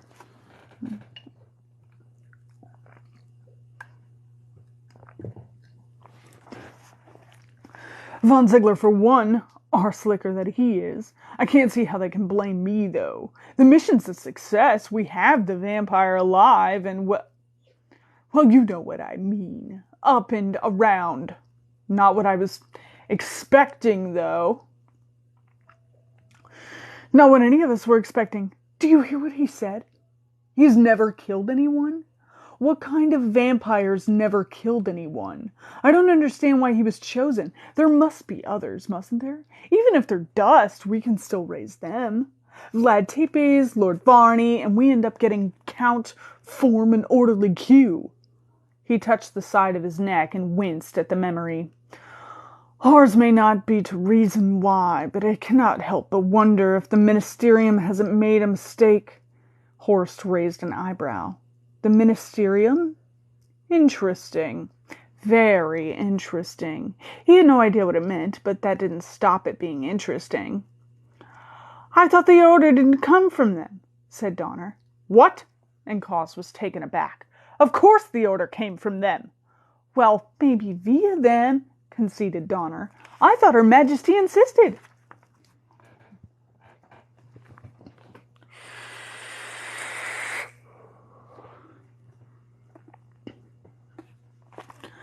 There was a definite sneer in Donner's voice, and Horst wasn't sure if the honorific was meant sarcastically or not. But then Koss replied, "The Queen wanted him?" He sank back in his chair and took a draught of wine that was an indecent use of a good vintage. I didn't know. I just thought. We fulfilled our orders to the letter. It's not our fault the Lord of the Dead is a namby-pamby, is it?" Donner shook his head. "We did as we were told. She was the one who did the choosing. She picked him, and it's her problem." And Koss seemed reassured by this line of reasoning. "Yes, true enough, we didn't choose him. I'd have gone for a proper Nosferatu if it had been left to me, not that bloody fop." Horst raised both eyebrows. Spying was turning out to be quite hurtful to one's feelings. "But what the Queen wants, she gets, and she can't blame anyone else if that's a bad choice." A pause, and he added a little shakily, "Can she?" He took another gulp of wine. "We won't worry about it. She's hardly there most of the time. By the time she turns up, his nibs will be the Ministerium's problem. How he got from where he was to where he is won't matter anymore." Further reassuring noises from Donner were interrupted by the arrival of the other lieutenant, Bolam. "He's gone! He was in the salon and he just vanished. Poof! I was looking right at him. I can't find him anywhere." The ensuing search was short and confusing for Bolam, as the missing Horst was found to be exactly where he was supposed to be, in the salon, watching the darkness through the aft windows. "Is there a problem, gentlemen?" he asked as the three men burst through the door.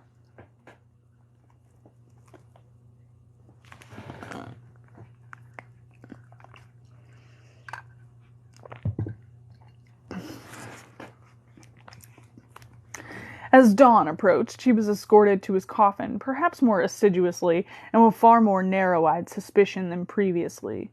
To these unfriendly airs he seemed blithe and friendly, but he was markedly aware of them all the same, and wondered how the night's events might have altered their perception of him. Momentarily he remembered standing behind the astonished Bolum, and the thought of how easily he might have reached out and snapped the man's neck flitted across his mind. Before he could quell it, there was a flickering beginning of the next idea to follow on, a spectral carriage and a ghost train of thought. He saw Bolum's exposed neck, saw the blood in him. How easy to drain, kill, and fling the corpse from the aeroship. Horst paused by the coffin in the small windowless freight held as Bolum and Donner lifted the lid off, and Koss saw his face tighten and watched with concern as Horst swayed a little.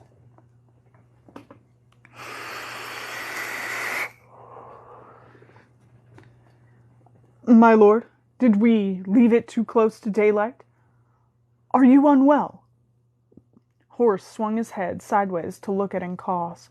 There was something dreadful burning in Horst's eyes that made Koss take a sudden breath in surprise and even fear.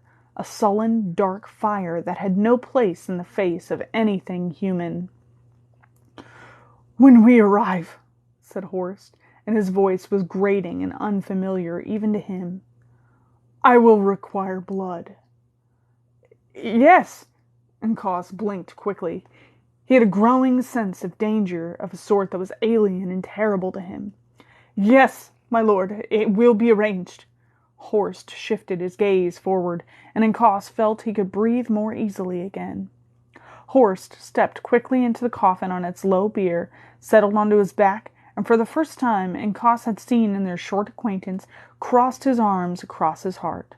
Scowling, Horst closed his eyes, very positively dismissing them with contempt by the action. Bolum and Donner were very happy to replace the coffin's lid, and the three of them left the hold with haste. They closed the hatch behind them, and without thinking, Koss locked it another first. He looked at his lieutenants in silence for a moment and saw that they were as pale as he felt. "Well," he said at last, unsurprised and unashamed by the waver in his voice, "perhaps the Red Queen knows her business, after all."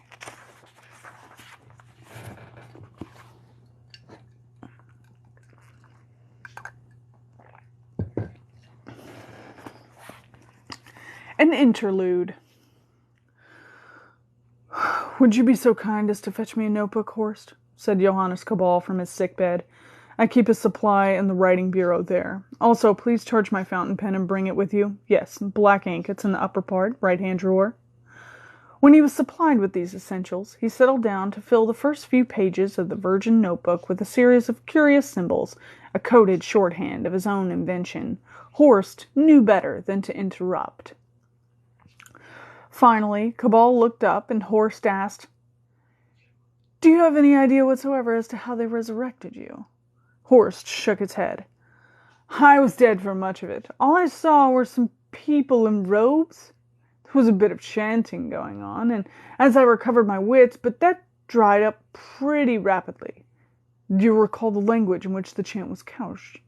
Horst tilted his head and gave Cabal a wry look. Cabal pursed his lips and made another note.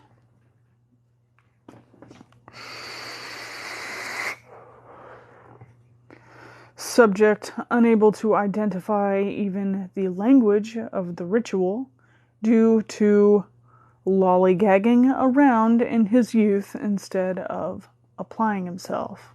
Cabal recited as he wrote. He looked back at Horst to check his brother was suitably chastised, but only found him smiling and nodding. "I did apply myself, Johannes. Very enthusiastically. Just not on anything you'd find interesting."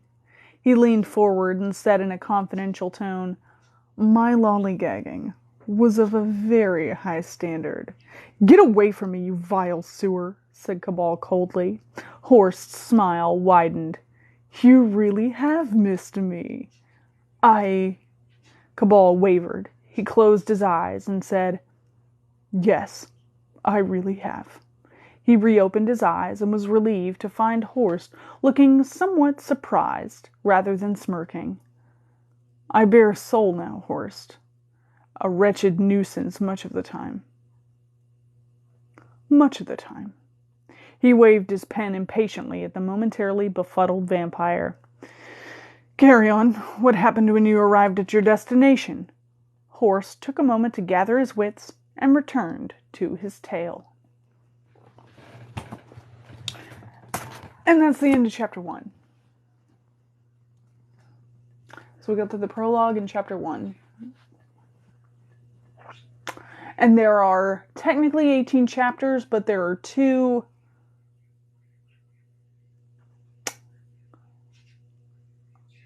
endings? 2 endings? It's sort of a choose-your-own-adventure situation at the end of this book. I forgot to mention that. Yeah. I knew you'd probably like this one. It's a little different. Odd. Sort of, yeah. It's going to be a little different, this book. So, hopefully you all like it. You'll have to let me know how you feel about it. True.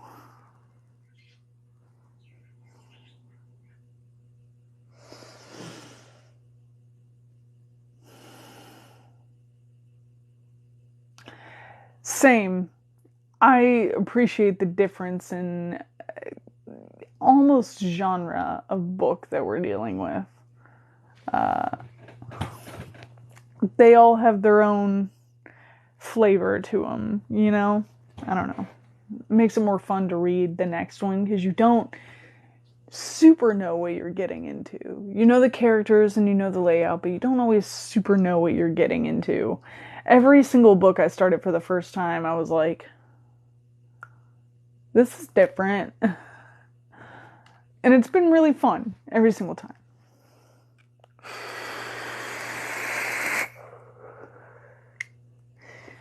Because it will be for about half, not even half the book, a portion of the book.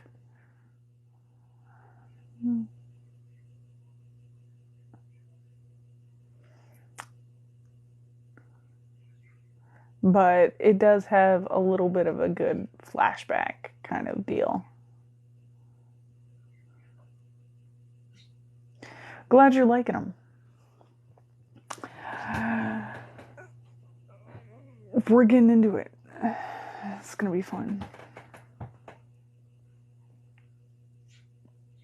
You sure can. You can always put on my YouTube too if you ever want more. If the live's ending and you don't have any more to listen to, yes you do. It's all on YouTube. I'll put everything I do on YouTube. If I ever do a recording for an audiobook that I really like and am actually taking pride in, I'll post it. I'll at least tell you where you can find it. But most of the time I don't really take pride in any audiobooks I record.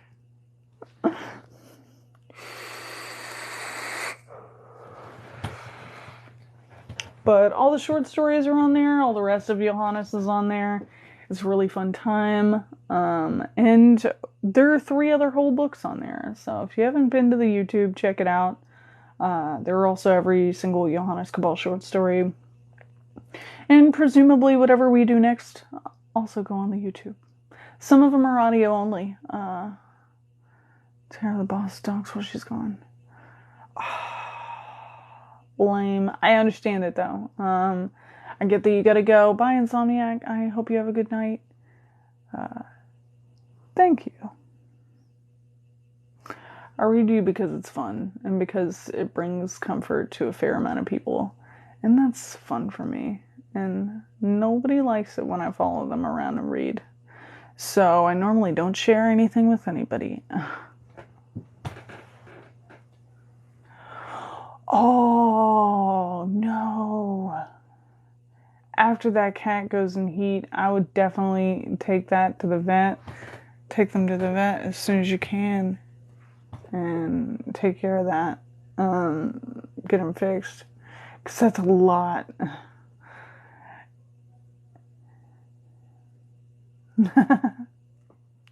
If I'm ever proud of one, trust me, you'll know. Or at least it's a fiction that's decent. You know what I mean? I would love for one day that to be a thing. That would be really fun. As it stands now, every audiobook I've done has been super lame, nonfiction, or shit that I don't even agree in. Like, I don't even know how to explain it. There was some prayer book I did one time. Anyway, it was weird. I hated it. Book club is cheaper than therapy. Even so, you still pursue therapy if you have the option to. I had a whole argument with my therapist about a house the other day. It was weird. It was a whole time. It was a whole event. But I can't wait till next time, you guys. This book is really different and really fun, and most of it is written from Horst's perspective. So I feel like you'll really enjoy it because it's got a lot of Horst in here. So much Horst. He's been gone for so long. He deserves his own book.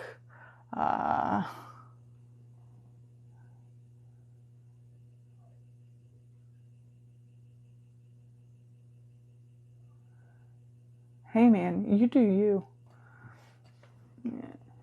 Talk and chat until you fall asleep. What's that? Kid is picky about people reading to them. Aw, I'm glad they like me reading to them. I love reading to everybody. So hopefully this helps them fall asleep, helps them chill out.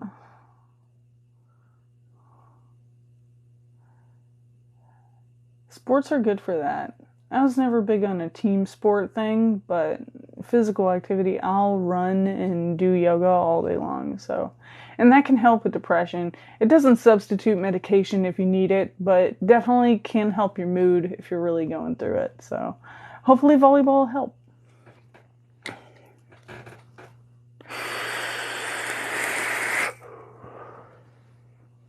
I used to do the most team sort of effort, and it wasn't even really a team I ever did, was judo, because it was a good way to get out all my pent up aggression. And I like fighting people.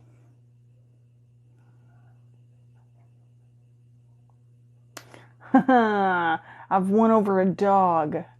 Excellent. That's not hard to do. But I appreciate the compliment.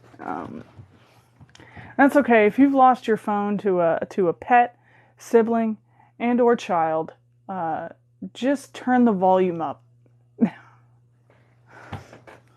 No, I gotta at some point, I know probably in the interim we can go through some Lovecraft stories when we're picking another book.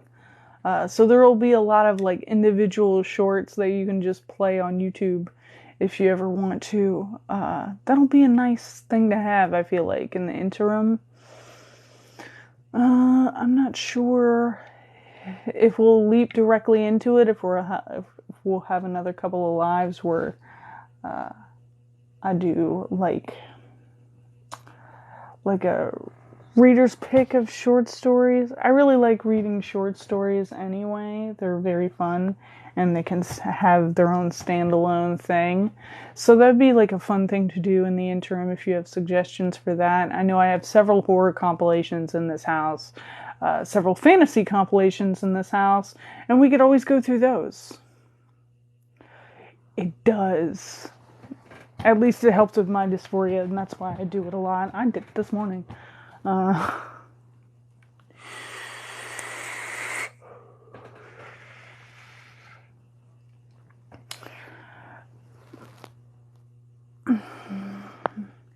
I've been a whole lot more relaxed this week, you guys. I gotta say, I had a good weekend off. I know that I probably won't make it a common thing, but my anniversary was this weekend, which was really cool, and I got a really cool gift, and I'm probably gonna use it for Johannes. I had a fun time. I was able to clean my house, and I've had a tough time this past month, so it's kind of nice to get a little bit of a break, mellow out a little bit, clean my house. I feel a lot more calm recently. But thank you all for sticking with me through it, and everybody in the redacted being super cool about it. Thank you to everyone who donated. I'm getting cosplay stuff with the money you donate, and also the stuff on my Amazon wish list. Everybody that sent me something off my Amazon wish list, super thankful for it. I got some new makeup. I'm waiting on some contacts and some makeup. And I'm gonna go to town here in the next few weeks trying to crank out some Johannes-esque content. That'll be really fun, hopefully, for everyone involved. If I can coordinate schedules with Horst and Layla, that'll be really fun.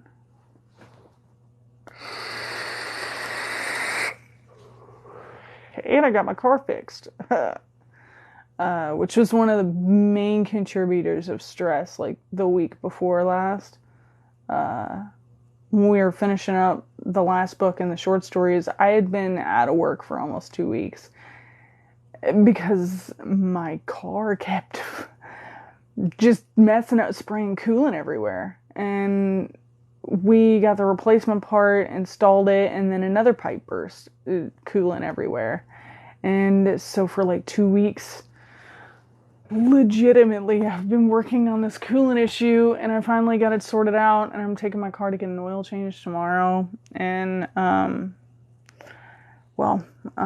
have a postcard to get out of my window.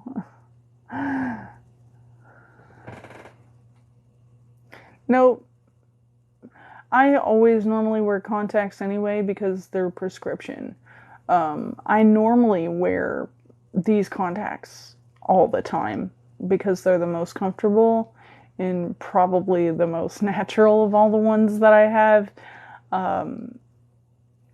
So it's a good kind of resting contact for me. So I do wear these every single day. So if you see me in real life and I have purple eyes, it's because I legit wear these contacts every single day. Every once in a while I'll shake it up and really freak people out, but these are my prescription. I have to wear glasses when I'm not wearing contacts, or else I can't function at all. I can't see anything. So these are like -8.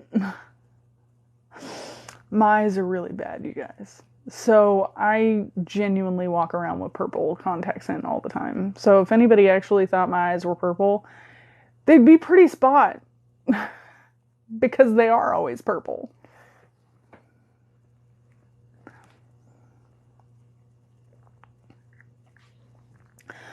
To be real, pick something that you're passionate about, because that's what I did. I used to not be able to go live by myself. I didn't know what to do. And I would have an abominable amount of social anxiety. I don't people very often. I'm a really big introvert. I'm really calm. I don't normally hang out with a lot of people. And I don't know what people want. Like, I was like, I don't know what you people want. And so I was largely going live with people that I knew that also did cosplay. Namely, I've been live with Nody Bean a few times, and I wasn't great on their lives either. I just don't interact with people very often. Sometimes people ask weird questions. I don't know how to answer. Some of them ask inappropriate questions. A lot of people, I feel like, get really comfortable with content creators as entities rather than people with feelings. just their internet personalities to some people. And they ask like really impertinent questions. And it started getting uncomfortable with me and Nodi for a while because people assumed and made assumptions about our relationship that were inaccurate. And we both felt really uncomfortable with it. And I wanted to go live on my own account, but didn't really know what I wanted to do. And I used to read to Nodi. The first time I pitched Johannes to Nodi, because we were going to exchange one of their favorite books, which you know how well that went for me, with one of my favorite books. And my pitch was Johannes. And they weren't into it at first. And I read them a chapter just because I felt like it. I like reading to people and they wanted to hear it. And then at the end they were like, I think I know what you should do for your life. You should read. And they were like, you have a very good reading voice. And you do like different voices for all the characters. And I think people will be really about it. And I thought that was a really dumb idea. I was like, Nodi, that's really stupid. Nobody's going to want to sit here and listen to me read a book to them on TikTok Live. Well, Nodi was right.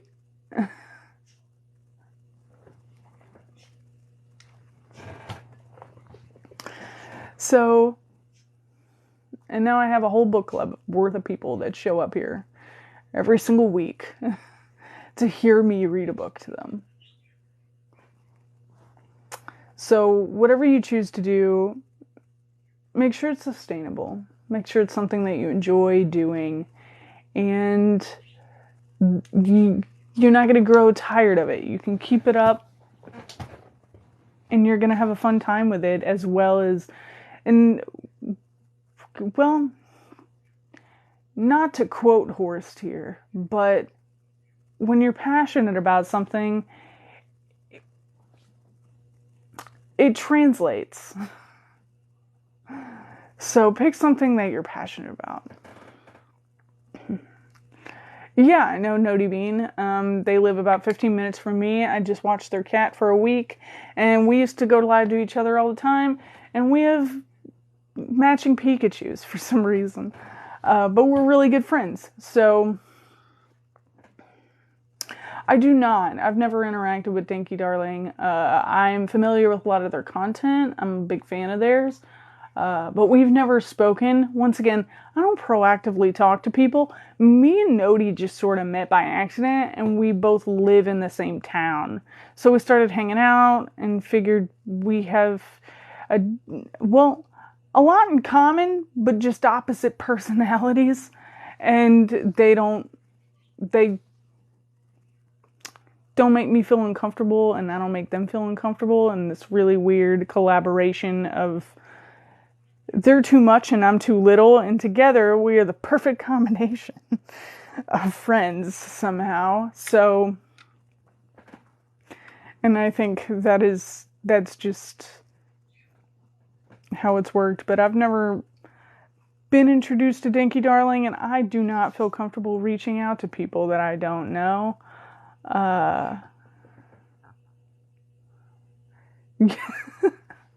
They'll probably hear about it anyway. I usually talk to them at least once a week unrelated to TikTok. We're probably going to hang out and watch the John Wayne Gacy tapes. I wish I were joking, but that's absolutely what we're going to do. And also eat quesadillas. That happens about once a week for us. So, tell them I say hi or whatever. I'll tell them hi anyway. But, I didn't really think of it being super cool. We've known each other for a while. So, like, I don't know. I guess it's cool. They're cool to me. Bro, did I find out about the slice of cake? No, don't lambaste them about that. Look, I told you that. I made a statement about that. I have not asked them about that. Do I want answers? Yes. But I know, especially with the way their living situation is, they're very reserved about their home, and they're not comfortable with the way their home looks either. And I knew that. I was just trying to make sure there were no other appliances on that I needed to know about before I left Alice. Because I walked in, the sewing machine was on, and I was a little like, oh, Nody, you left for an entire weekend, you left your sewing machine on, and also your laundry room light on. Maybe we should turn those off. And I was just checking the bedroom to make sure that nothing else was left on. It was just going to be draining power. And I wasn't expecting to see that there. So I'll let you know if I get an update on that. That was so weird. Dude, I know this place. Me and Nody used to go there all the time because it was the 24-hour place, and I'm nocturnal. So we would always go to the same taco place open 24 hours, and they have slamming quesadillas.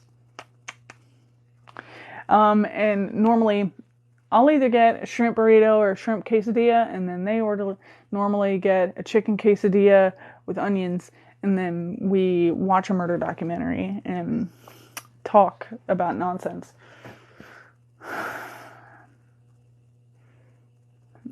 Yeah, it is. You know what I'm talking about. They have the really hot sauce, the green one that's like good soup. Good soup.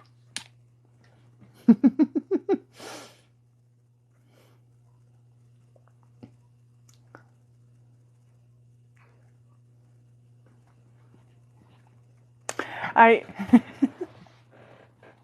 I didn't mean to. I'm not meaning to make anybody super hungry or anything right now.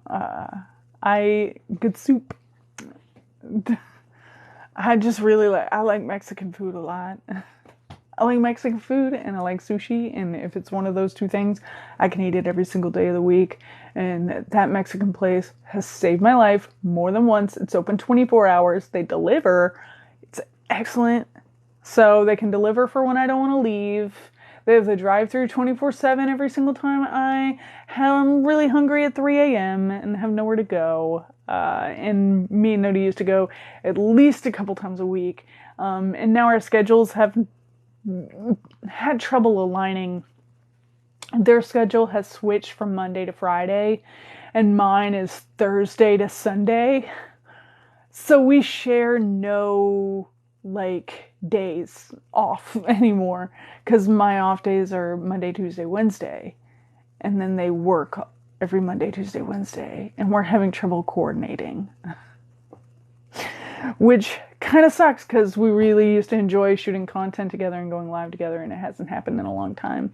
And they have a whole story arc going on right now, and I want more time to talk about it with them, and I don't get any time. I don't get a whole lot of FaceTime. So once a week, normally during their weekend, I'll show up in the middle of the night with Mexican, and that's our thing now.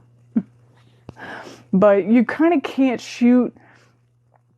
I work 12 hours, so it'd be really difficult to get off work after working for 12 hours, get into cosplay, and go shoot content at 2, 3 in the morning on a Saturday night or on a Friday night,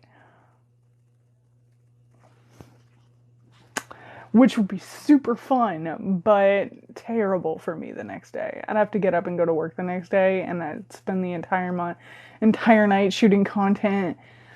It's exhausting. It sounds exhausting, which is normally why I only do it on my days off.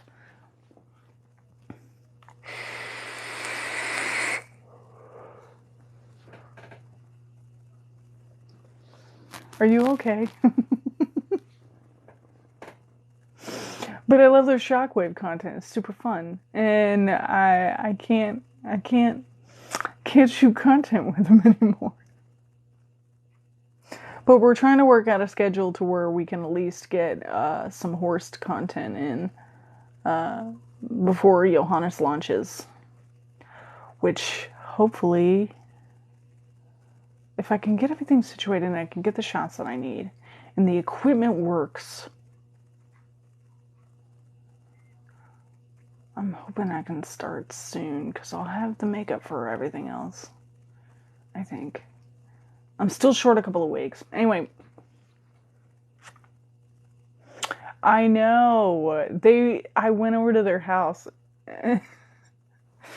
and we were chilling and we were watching the John Wayne Gacy documentaries and they were like, "You're gonna kill me. I don't know why I've done this." And I was like, "Done what? What are you talking about? Why am I gonna kill you?" And they were like, "I killed off Shinzo." And I was like, "You killed me off? What?" And they were like, "I'm really sorry." They were like, "I don't know why I did it. I think I'm in a weird mood. I'm going through some stuff." But it was just a really funny conversation. I was like, okay, I get it. It's fine." But that series is phenomenal. I'm really digging it. I need to catch up on it, but I've been doing boring adult shit all week.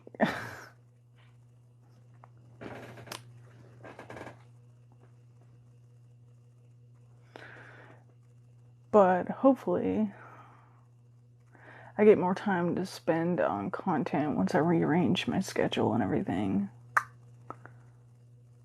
We'll see. We'll see. I got a lot of stuff to do. A lot of wigs to style, teeth to make.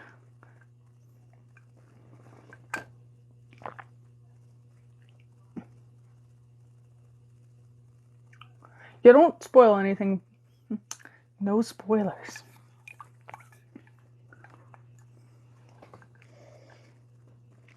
I know it's kind of counterintuitive to put a straw in a mug, but I like iced coffee through a straw.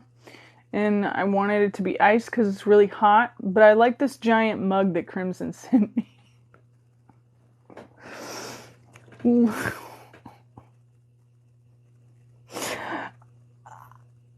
I really like that I've just become the Shinzo everybody sends coffee mugs and coffee to. That's really fun for me. It is almost gone. It's no, wait. This coffee, the one that I'm currently drinking, is almost gone. I want to clarify, I am not almost out of coffee entirely. I have several bags of coffee, several of which are sitting on this couch. I'm not almost out of coffee, and you don't need to send me any. This is what I'm getting at. Do we understand each other, Swiftblood? You can't spend all your money on coffee for me. It's fine. I'm doing fine on Monster. I'm doing fine on Monster. You don't have... I'm drinking the Baridi blend, the blackberry one, because it was literally the coffee last time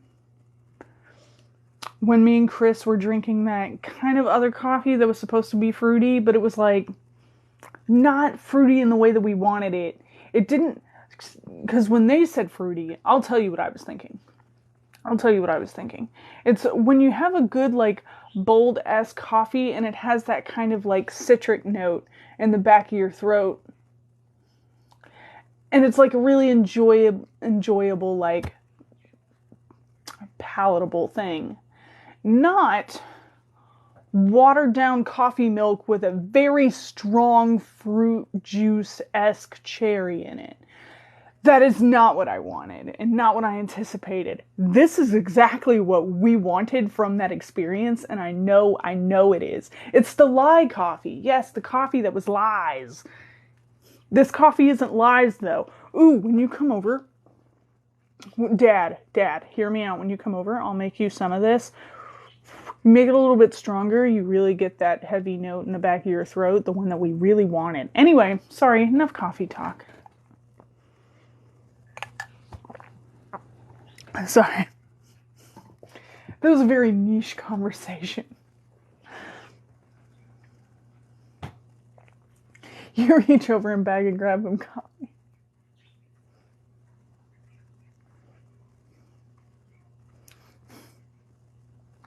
I'm glad we helped you relax. We do this every Tuesday at 8 Central. If you want to come back and join us next time, we'll be reading more Johannes. It'll be a fun time.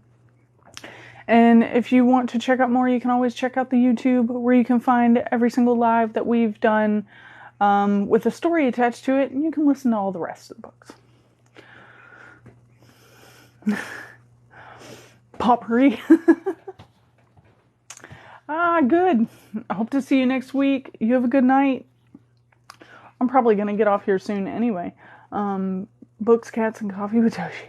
That's pretty much how it works out. I'm surprised Pond hasn't nosed her way in here. Normally she at least makes one appearance where she shoves through the door violently, demanding attention, because I have not given her enough attention.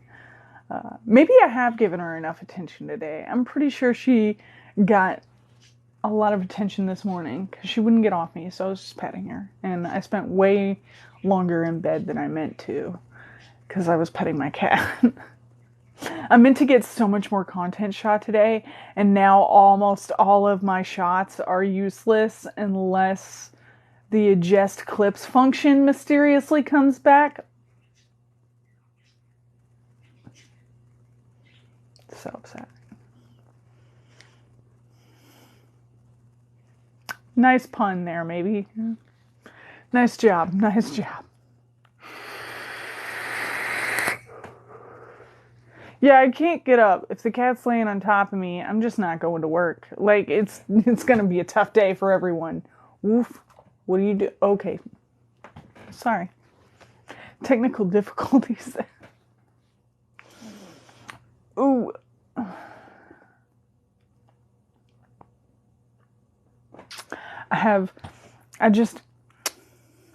And Bella's not as big of a snuggler.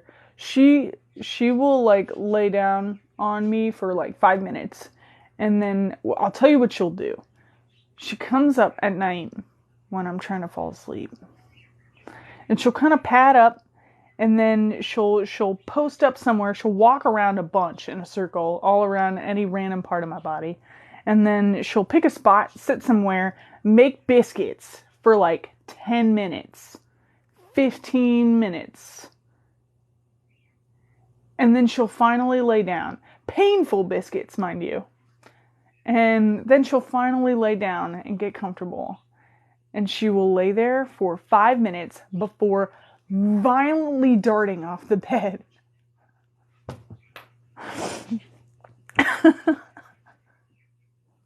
That's what Bella does. That is how Bella sleeps.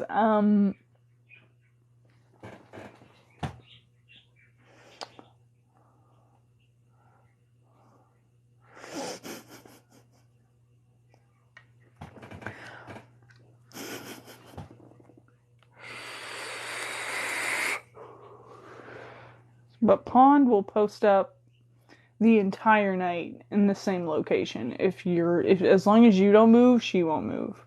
Now, if you turn around in your sleep, she might take off or relocate. But she will post up the entire night. She will sleep the entire time the lights are off. And same thing. If she's still on me when I wake up, I just won't move. I'll just stay there.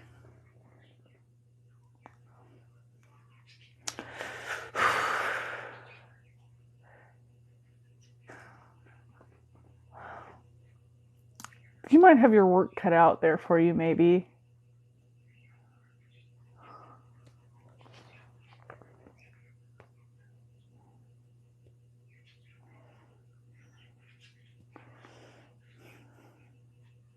Yeah, Bella will just vault off me. I don't know what the deal is.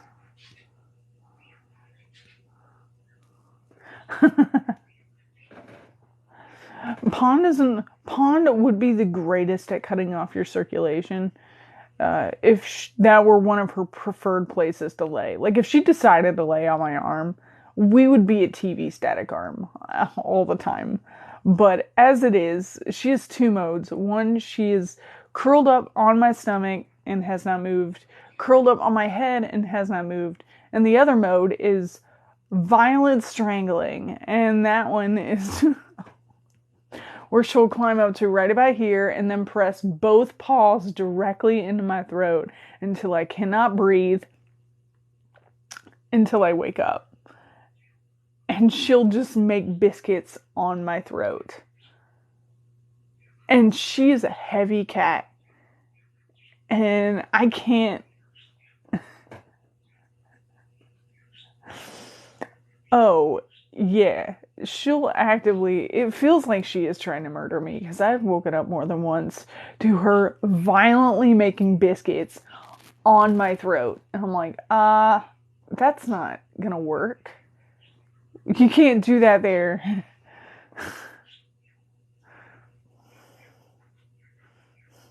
See, if she'd just lay down, I'd be with it. I'd probably be fine. Because the pressure stretched out, it's the same thing as, like, you step on a nail, it hurts real bad. You lay on a bed of nails, it's actually quite comfortable. It spreads out the pressure, you know, to where you're fine. But if you just have two black matter paws on this area of your throat, just digging in as deep as they can go, it's a wonder I haven't. It's just a weird thing for her to do sometimes. I don't know why I know it's her trying to lay down because she'll still go at it. Even after I try and relocate her, she's like, no, I've decided this is my spot. And she's got to make biscuits before she lays down. But I'm not going to survive the making biscuits part.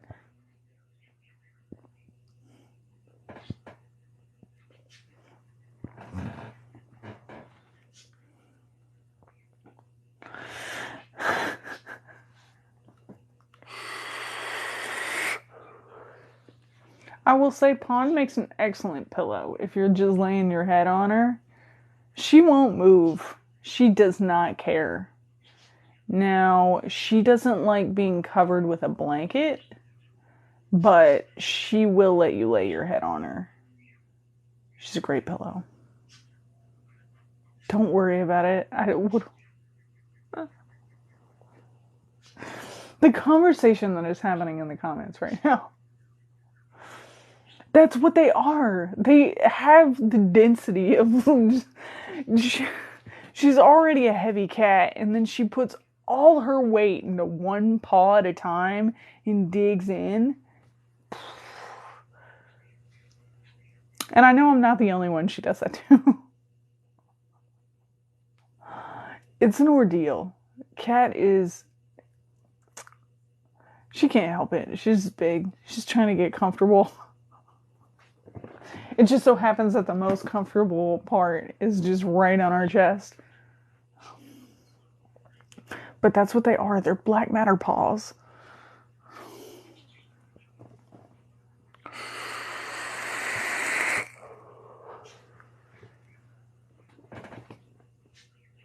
What is happening on my phone right now? What is going on? My phone's blowing up. I'm not sure what's going on. Are you guys doing something in the redacted, or is someone texting me? Because I've gotten... I don't know. I'll check here in a minute. We're about to get off here. I'm going to head off in a few minutes. Because I think Dad's coming over. I'm not sure. Dad, you still in here? Dad? We will probably be in redacted, though, when we get off here. If Dad's coming over. I know if Dad's not coming over, I will be in redacted. And if Dad does come over, we'll be in redacted. Either way, we're going to be in the redacted. Doesn't really matter.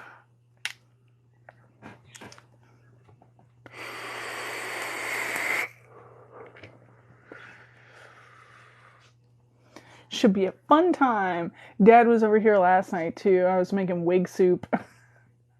So now I have wigs in every area of this room, taking up every single mannequin head. I have Johannes over here.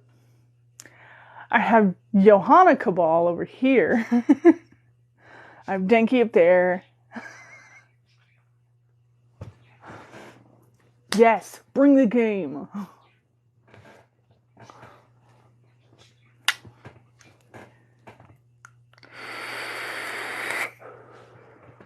We found a board game based on Lovecraft, and I really want to play it. I'm super itching to. But we can't do it if we start too late, which is why I've plotted this out to get out of here at 10:30 and not 11 o'clock at night. So we could play the game. No, we haven't started it yet. We're going to do it when Dad gets here. Yes! I don't care for Jackbox. I'm really picky about games. I never really considered how picky I am before. I'm either really picky about games or I'm really picky about company.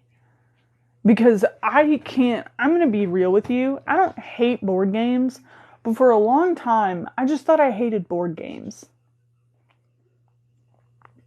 And it was because I was always playing with people that I didn't like, and I don't like a majority of people. So I would be in a room full of dudes that I don't want to be there with. I've been dragged there by one of my friends. Also, now that I'm thinking about it, last time, was the same friend that dragged me to that party at that con. Anyway, whatever. I'd just get roped into these, and then I'd hate it, and I was like, man, I hate that game. And I don't think I hate the game. I think I hated the company I was playing with. So I'm very picky about if I'll play a game with someone. Which is me and Dad are going to play this Lovecraft game. You can play it with 2 people, and we're going to do it.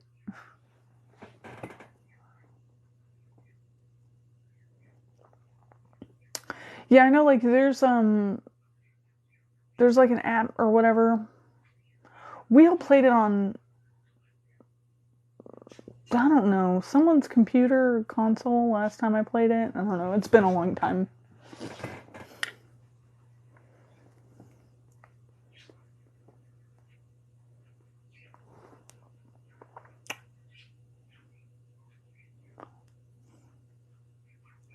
Doesn't Jackbox can be whatever, Jackbox, is there like a category system, or is it based on like, because I'm not really sure what we were doing last time I played it. I was just there, someone handed me a controller. I'm not really sure how they like differentiated the stuff. Yeah. We were doing something that was like a quiz sort of game or whatever. Anyway. It's fine. It's highly subjective if I'll play it or not. We'll see. But I want to play this game. So y'all can play Jackbox, and me and Dad will play the Lovecraft game. I don't care what we do. We're gonna hang out on the Redacted and play a board game. That's gonna be the consensus.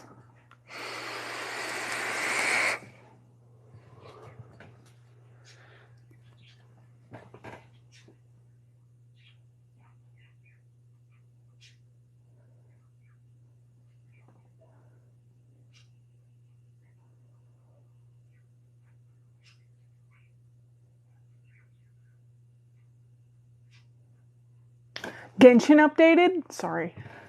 I have to. I suddenly plans have changed. No, I'm joking. I'm still playing the Lovecraft game, but now I've got to log back onto Genshin now that I know. Can you? Okay, Crimson.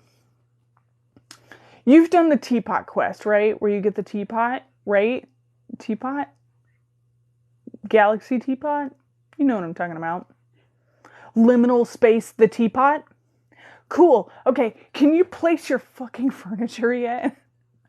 Because every single that I can't place furniture. I haven't been able to place furniture, and I got frustrated, and then I stopped.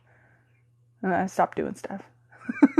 So I haven't played it in a hot minute because I was really frustrated, and then I started knitting a sweater, and then I got distracted.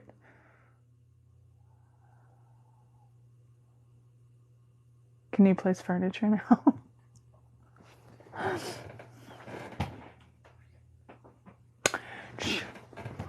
See, that's what I'm looking for, is because for as long as I've had the teapot, I've never been able to do anything with the teapot. It's been really frustrating and annoying. And I want to do stuff, but I can't do it, and I get frustrated. And I get frustrated when stuff is like, and maybe this is just me because I have quests backed up, but I'll go to like complete a quest and it'll be like, so-and-so is in another quest and you can't do this quest because you have to finish the other quest. And I got into this weird loop cycle of like, someone was like, they're in this quest, so you have to complete this quest to be able to do this quest. And then I went to go do that quest, so quest 1 I couldn't complete because a person in quest 1 was also in quest 2, and you had to complete quest 2 before you could continue with quest 1. So then I would go to quest 2 and try to complete quest 2 so then I could complete quest 1. And then I would get to quest 2 and they would be like, this other character B, is unavailable for quest 2 because they are in quest 3.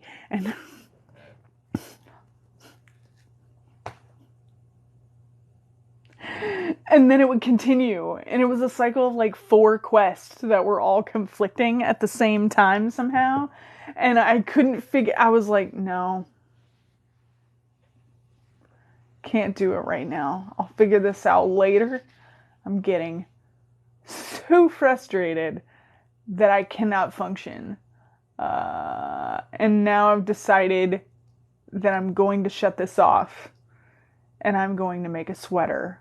I will be unavailable for the next period of 2 to 4 business weeks. Please leave a message. And that's where I'm at with Genshin right now. So, yeah, I'm at whatever that point is. I don't know what that means, but there's a pond.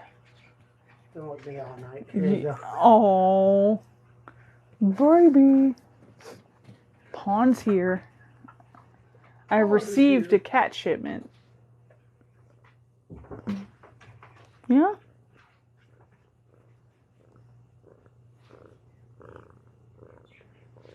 Good cat.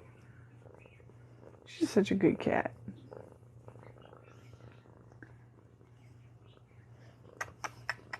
I'm gonna say hi to your adoring public. Here, purr into the microphone. Very calming.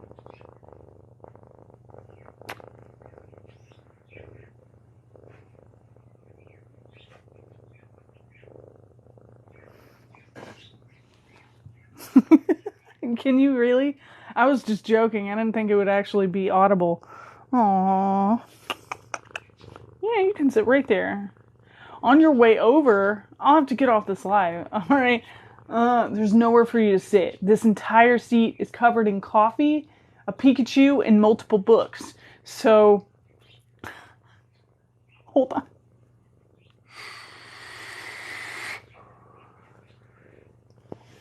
I'll see you guys in the redacted. I gotta go, because Dad's coming over, like, right the hell now, apparently. I also have a cat, but I'd give you some more screen time, Pond, but we gotta go. Yeah? Say bye. Say bye. Everyone loves you.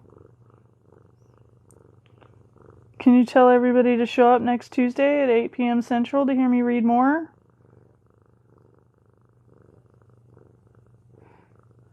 Yeah? What's that? You wouldn't watch this live if your life depended on it. Probably a good decision, Pond. Well, the Queen has spoken. Stay safe. I'll see you here next week. Unless you agree with Pond. And, yeah.